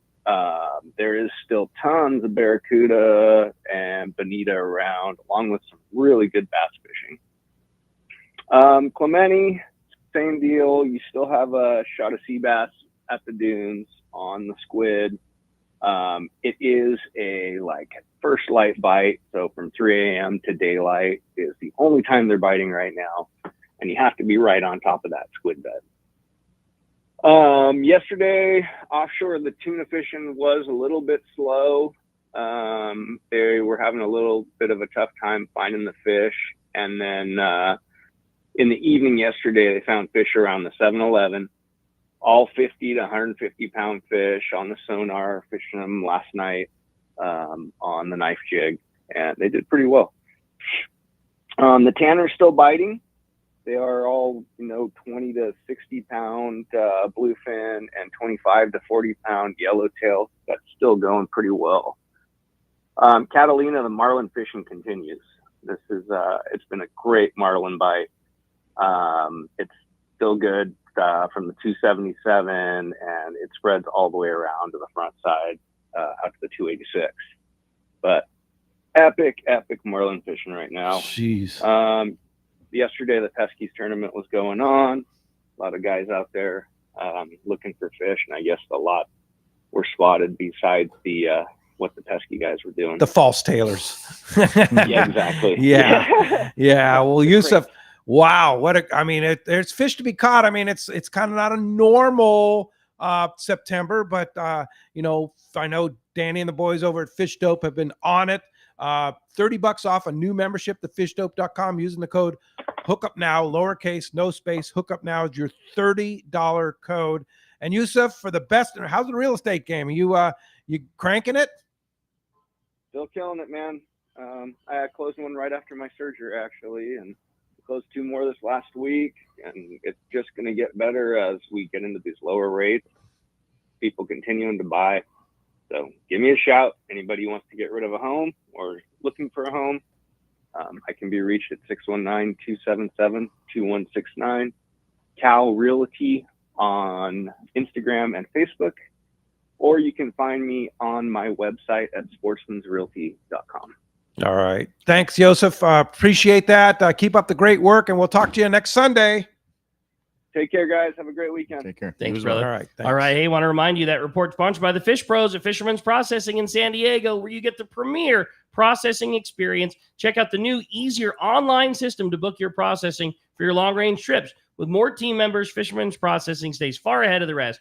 More same-day capacity, the finest customer service. Stop by their location on Old Town on Taylor Street or check fishermansprocessing.com. Be sure to make that reservation today. Yeah, no kidding. I have a great text here from Joshua. It's a very simple text, I might add, and it is, and he's in Lomita. It says, Tomahawk is the best. Let's go fishing. So it's pretty much says it, right? It is. He's a big fan. Yeah, It's to the a point. big fan. Awesome. You have a good one too, huh? Yeah, sometimes when we have these heat waves and the fleet is on the fish, the bait can get to looking a little beat up when it doesn't have a ton of time in the box. When given the choice, which is better, a hot swimming bait that might be missing some scales and a little red, or a perfect looking bait that's blonde and doesn't have any scales missing, but it sure seems to be lazy in the hand well? Ooh, that's it. Yeah. There's been times I'll grab a bait just because what it is, and next thing you know, it ends up being a good swimmer, but it takes rotating through them baits. So that's a toughie. I get it. Yeah. That's whether they're quick reaction bites or a long soak, I guess I would kind of consider that. If it's a reaction bite, like we're butt hooking, you're hearing the guy on the tank scream boils, or me scream boils up from the upper deck, or down on deck, I'd probably belly hook one of those not so pretty baits, because they're going to dart off fast, right? Get that reaction bite. And on that bait, you're looking for a bite in the first 30 seconds. I'm pretty quick on the cast and out. If the bait doesn't swim, wind in, reset. But the longer soak, I feel like you'd want the bait that'll last a little longer, because sometimes that is the case. You got to nose hook a bait or shoulder hook a bait, and those are the two how to hook a sardine: nose hook or shoulder, for a little longer soak. And it's almost been that lately too. Like, fish haven't been boiling in the corner. Like, the guy that's been soaking for 3-4 minutes gets the bite, and it's the guy in the corner changing his bait, butt hook reaction, doesn't get as many bites. So I guess that's the two angles, whether it's a reaction bite or a long soak, would decipher that. But nonetheless, you always want the best looking bait, liveliest bait. But with something like that, definitely pay attention to the signs. That's it. Hey, when we come back, we got a lot more Let's Talk Hookup coming your way. More of your phone calls, more great info just like that. You're listening to Let's Talk Hookup on the Let's Talk Hookup app and the Sports Grid Radio Network. The fish are biting and it's time to go. Hi, this is Ben, and you will see me at my dad's shop, Dana Landing in Mission Bay. Maybe in front of the shop on my kayak. It doesn't matter if you are out there on a kayak with me, on your boat, headed out on a sport boat. Dana Landing has everything you need. We call it the one-stop shop for a great day on the water, because it truly is. Food, bait, tackle, beverages, and more. Our tackle shop, headed by John, is certainly one of the best. For freshwater tackle, nothing beats East County Bait and Tackle. These guys have the best rods and reels and the hottest lures and live bait. Our newest shop is Lemon Grove Bait and Tackle, with a great stock of both fresh and saltwater tackle right in the heart of Lemon Grove. ECBT is at the end of the 67 freeway on Mapleview and Lakeside. Lemon Grove Bait and Tackle, 94 to Broadway in Lemon Grove, and Dana Landing is next to the Dana Lawn Tramp in Mission Bay. Check out danalanding.com for more details. Rock Cod Rick here to tell you about Parker Boats and the guys at West Coast Marine. By now, you all know my boat partner and I bought a new 25 Parker center console from crew at West Coast Marine in Costa Mesa. We've known for a long time that a Parker was the boat for us. It's a stout workhorse of a boat built to last and get you home when the seas get rough. Parker Boats at the lawn tramp, the offshore tuna grounds. You wake up in the morning on an overnight trip and there they are. Parker Boats of all sizes, fishing in the same areas as the sporties. There's a good reason for it: fishability and seaworthiness. West Coast Marine has several new Parkers in stock and ready for delivery, and they have more on the way. Don't get caught without a reliable boat when fishing is this good. Take it from me, if you're ready for a new Parker at a fair, upfront, and honest deal, you need to see West Coast Marine. Check out the inventory and information at westcoastmarine.com. For quality, the Islander out of Fisherman's Landing is a favorite among anglers. But Islander Charters is much more than great fishing. The quality of the captains and crew, as well as the great meals and service, speak for themselves. Comfortable staterooms, a super clean and well taken care of boat are just a few of the reasons the Islander is so popular. The Islander specializes in 1.5 to 5 day fishing. Experience the Islander difference. Visit islandersportfishing.com.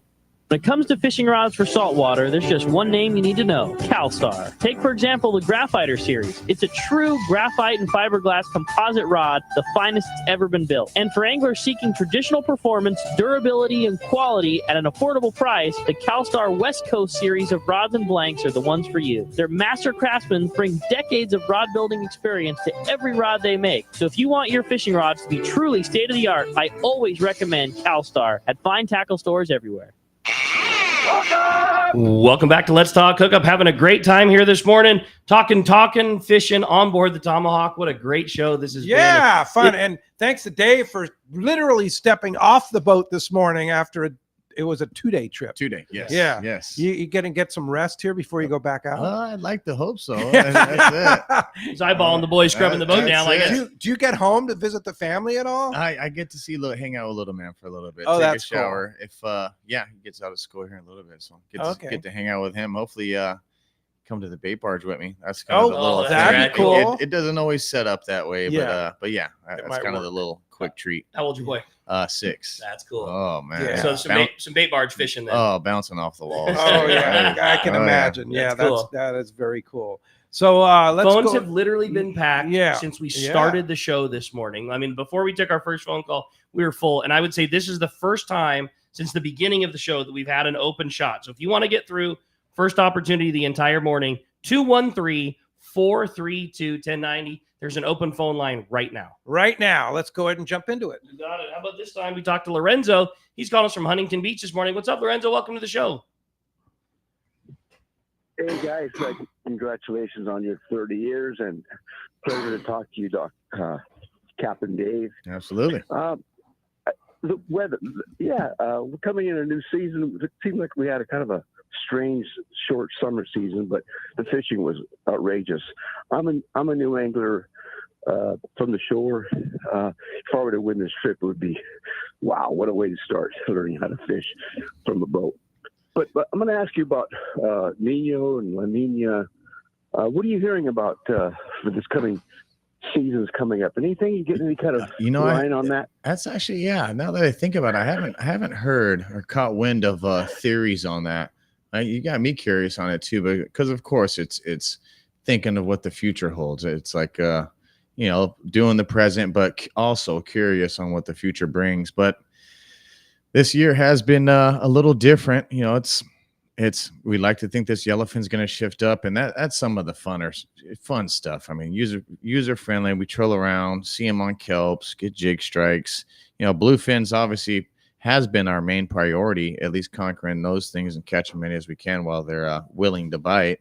But yeah, that's a toughie for me. I haven't heard any theories on that, but I mean, all in all, I mean, we all know to get some of these trips, it's getting out on the water. I mean, we all would like to go on the note that, hey, they're biting, but sometimes the good notes, it's to go when there's potential, because it's soon to bite. But that's a tough one. Just get on the water, right? Yeah, just got to get on the water. That's the key. That's it. Yeah, they predicted a La Nina for this year, but I think they're very confused because the water's pretty warm. Exactly. Yeah. Exactly. I thought so, and I'm keeping tabs on it every day. It's like, it's pretty warm. Yeah, and everybody's kind of confused, like, where's the yellowfin? Where's the Dorado? I mean, there's a few here and there, but delayed. It's like, they're down below. Yeah, And they obviously have enough of what they need down there that they don't need to go anywhere else. So storm, whether it's a storm that, I mean, we know we need a storm to push that stuff up in the sense. And there was that small tropical disturbance.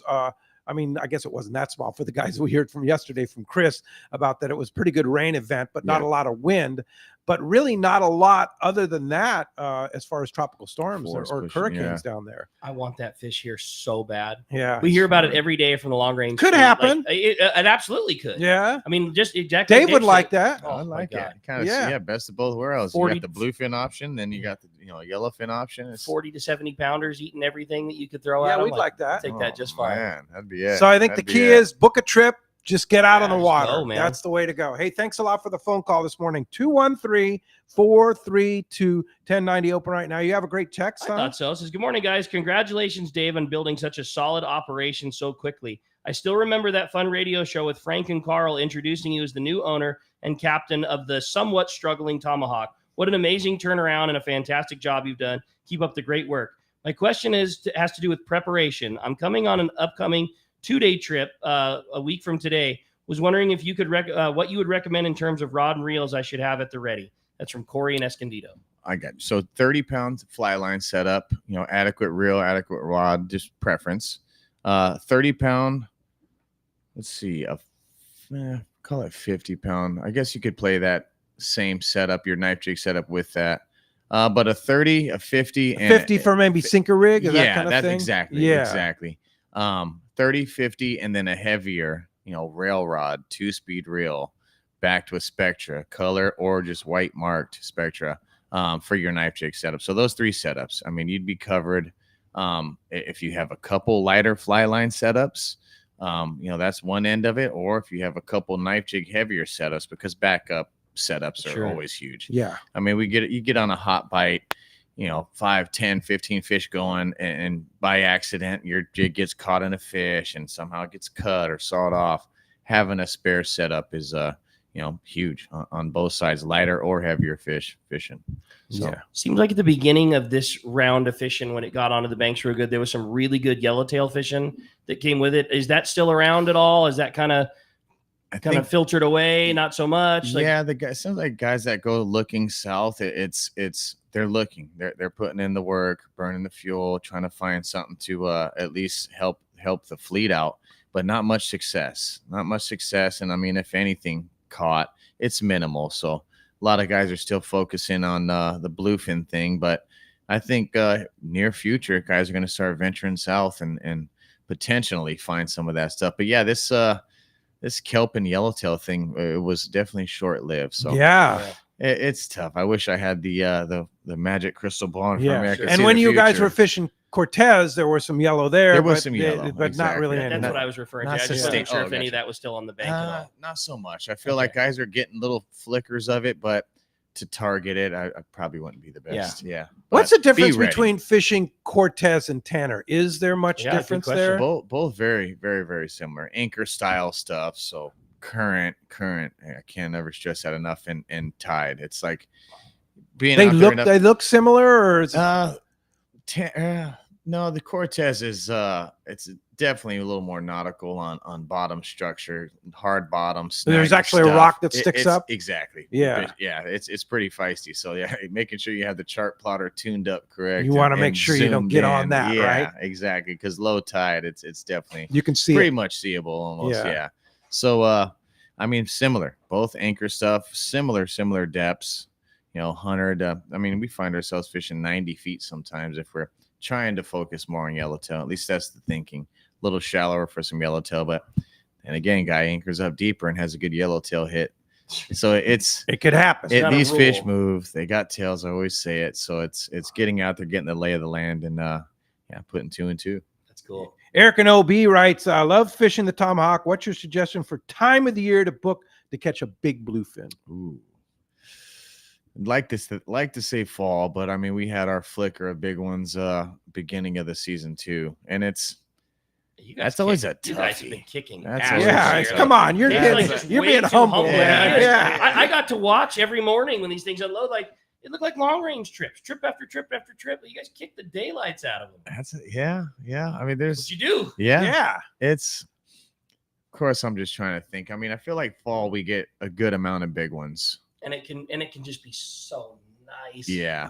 Good weather. I think that's almost for me what sticks out more is like you say that there's definitely I feel like it's the fall too. I feel like fall. But like I don't know if that's just because the weather's usually so enjoyable to catch big ones. That we go check that or out. they're all big. Yeah, I don't know what it is, but man, I like fishing in the fall. Fall is just all angles. User friendly for sure. That's probably what I would probably try to book a trip and would be that fall time for a bigger one. Yeah, for sure. Well, let's jump back in the phones, Rick. Got it. How about we talk to Daniel? He's calling us from Rancho Cucamonga this morning. Hey, Daniel, welcome to the show. Hey, good morning, guys. Hey, good morning. Good morning, Dave. I just want to talk about something we don't talk a lot about. When these trips, what would be a good tip for wise money for the deckhands? When you tip the deckhands at the end of the trip, what would be a good tip amount?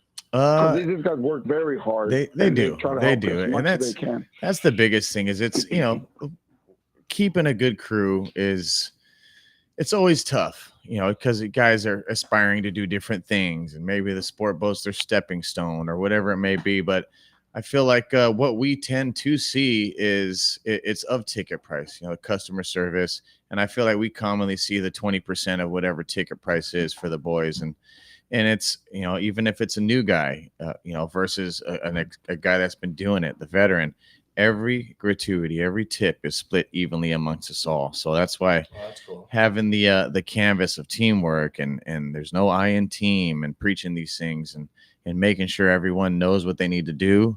I feel like people are more likely to do that 20%. So that's what I'm preaching and trying to build here and making sure these guys earn that because it's a good amount of money. People work hard for their money. So I stress to the crew on being frugal with helping and customer service, rigging up. But I feel like 20% is the standard that we see a lot of, and more so people are pleased. It's and the other angle too. It's we can't control if the fish bite in the weather. Those are the two things we can't control. But I always say, because I'm the one down there collecting. I make sure I put a face to everyone, shake everyone's hand, thank them for coming out fishing with us. But at least consider that. The tough thing is if these fish don't want to bite, still like to see the boys make money because that's their main income. It's a minimum wage thing for their wage, and they're working a lot. And living in this San Diego city, it's like it's tough. So and of course it's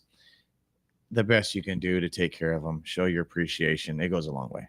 Keeping good crew. There's steps to keeping a good crew and making sure the boys can make enough money to live. Right. It's huge. It's huge. Yeah, Sorry for stretching. Sure. No, it's the truth. It is. That was people need to understand it's an important part of their, or it's the biggest part of their income. Keep a good crew, solid crew, experienced crew, and guys that want to be a part of the boat, whether it's not just me, but having that good canvas for passengers and building something correct. And too many people are afraid of answering that question. And like it's a touchy one. Daniel asked it for a reason. There's a lot of people that want to know that they're taking care of the boys appropriately.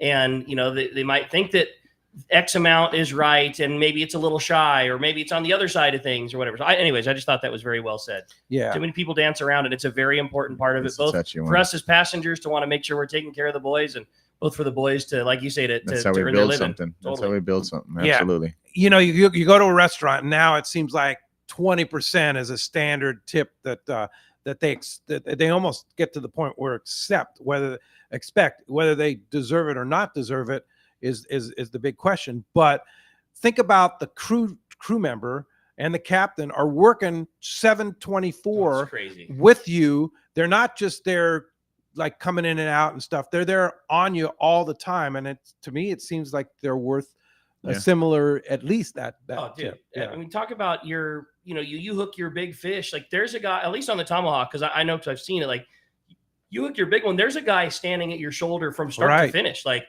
unless we're so fortunate that everybody's got one, but I mean, there's a guy, put your hand here, try doing this way, lean this way. I mean, there's a guy coaching you through the entire process. Right. It's not just pouring you a cup of coffee and expecting you to hand him an extra $4. Yeah, for sure. Well, let's jump back to the phone, Rick. Got it. And let's talk to Doug calling us from Montebello this morning. Good morning, Doug. Welcome to Let's Talk Hookup.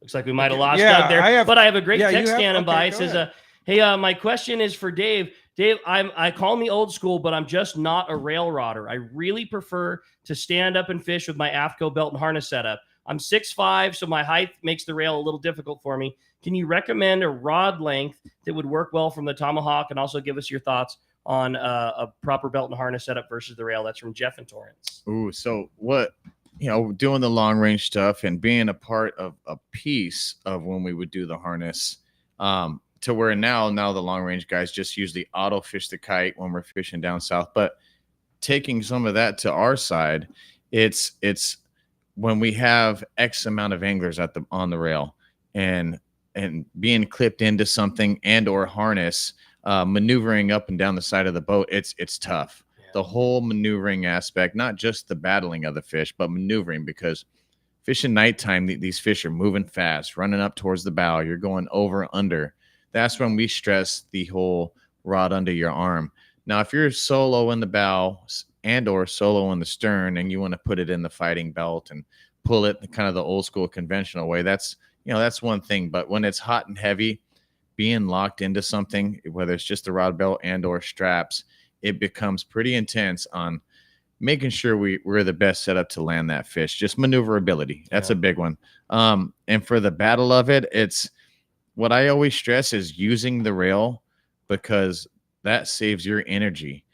You want the energy to turn the handle, because when you're fishing a big fish, if you go slack, that fish does a head shake, it's going to potentially throw whatever you have hooked in its mouth, jig or hook, could throw that thing out of its mouth. So keeping the rod loaded up and unless we have, Arnold arms, it's a lot of work. It really is. I mean, even for the veteran, even for the guy who goes to the gym, the rail is your friend. It's just a tool. It's an angle that can save your energy, and keeping your hand on that handle and keeping the rod bent by the turn of the handle. It's, these rods, these gears, these gear ratios, it's all connected. But maneuverability is the big one on why we do the rail thing. So you're, you said something down the side. Super important.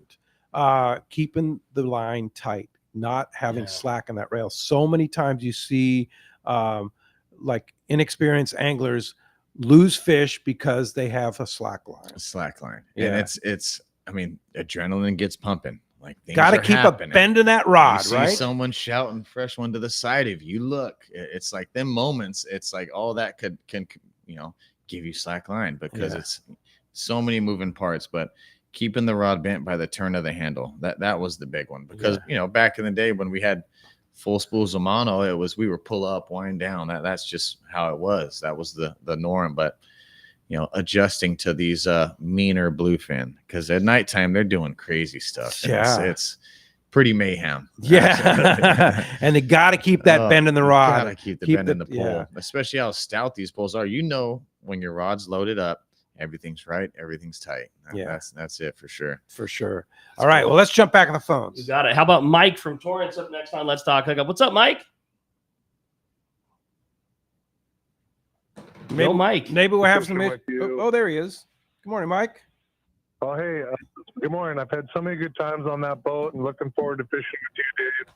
Without the rail, I could never have landed any of the bigger fish. It's just such an advantage. And what's your favorite jig these days? Lately I've been I think what I have tied on my little setup that I drop right now is the West Coast. It's like a 350 gram is what I have tied on right now. And it's, I go through my little phases, but that's what I've been using lately, and it's been working well. Okay. Yep. That's any particular color? The one I come across first has been it. And how many hooks? I just do the bottom. That's actually a good point too. The bottom hooks. Single hooks. Only because these bigger fish, and it was a perfect example a few trips ago. Guy had a set of top hooks and the bottom hooks, and it just so happened that the top hook snagged the side of the fish, the gill plate, and we found ourselves pulling that fish in sideways. And it took maybe it would have been a half-hour battle, but it took it to an hour-and-a-half battle because we were pulling on it sideways. So just using those bottom hooks was a very, very important one. And a one hook is plenty. I think we have some with the one hook and then some with the two hook, but I feel like mainly But both on the bottom. Both on the bottom. That's Okay. the big. But and yeah, making sure if you want to get the beefier hooks, get them. It's worth it. Yeah. Quick question here from Kelly and Phillips Ranch. Says, great show. Love the Tomahawk and look forward to making it my yearly boat of choice. Can you talk about moon phase and bluefin fishing? How much does it impact? And can you shed some light on that? I know. When I was a lot younger, I remember the full moon bluefin trips. That's how it was labeled, right? And it seems like lately, I think when it's a full moon for the style of fishing we do, whether it's nighttime and daytime, I feel like it doesn't always benefit. I feel like I've had epic trips on full moons and then not so good trips on full moon. So it just depends. But I feel like at least the last trip, it was a full moon. We didn't do so hot. The fleet didn't do so hot. Yeah. So the pull, the pressure, whatever that moon may create, at least lately, it hasn't been beneficial. Yeah. So when would you go? Anytime but the full moon? See, I say that, and of course, the next time we go and it bite just like crazy. bites. Oh yeah, you never know. Go. You just have to go. You gotta go. You can't. That's the toughest thing. Is of course in the wheelhouse are thinking like you want to have the angle, you want to have the grasp on what the fish is doing, but there's times when it's just not with it. It's just not biting. The fish is there. Maybe there's an abundance of food that these things are eating throughout the night, day, and by the time we find it, they're full. It's like I feel like no moon is some of the most consistent hits. The dark of the moon. Yes, but like I said, watch. But you don't know. Another full moon, and every cycle is different, and every year is different. Every cycle is different. Right? Maybe the area they're in or the area we're looking could just play the negative role. Yeah, for sure. That's cool. Hey, when we come back, we got more Let's Talk Hookup. We're including finding out who's going fishing on a day-and-a-half trip on the Tomahawk. I can't believe it. More Let's Talk Hookup coming your way on the Let's Talk Hookup app and the Sports Grid Radio Network. Offshore fishing is on. Hi, this is Doug Kern from Fisherman's Landing Tackle, the saltwater tackle professionals. For bluefin, tuna, and yellowtail, nothing beats the Shimano Talica of lever drag 2-speed reels. Shimano's Speedmaster 2 is also an extremely durable, high-performance lever drag reel for the more budget-minded angler. Both the Talica and Speedmaster 2 feature Shimano's Hagani body to prevent misalignment of moving parts under the heaviest of load. For all your Shimano, visit us at Fisherman's Landing Tackle at Fisherman's Landing in San Diego. The name that stands out among anglers is Fisherman's Landing, your top choice in local and long-range fishing. We offer the finest open party trips from 1 to 3 days, the best charter boats available, and of course, our world-renowned long-range fleet. Fisherman's Landing offers half-day trips on the Dolphin and full-day trips on the Liberty. Many trips can be easily booked online at fishermanslanding.com. I'll see you at Fisherman's Landing in San Diego.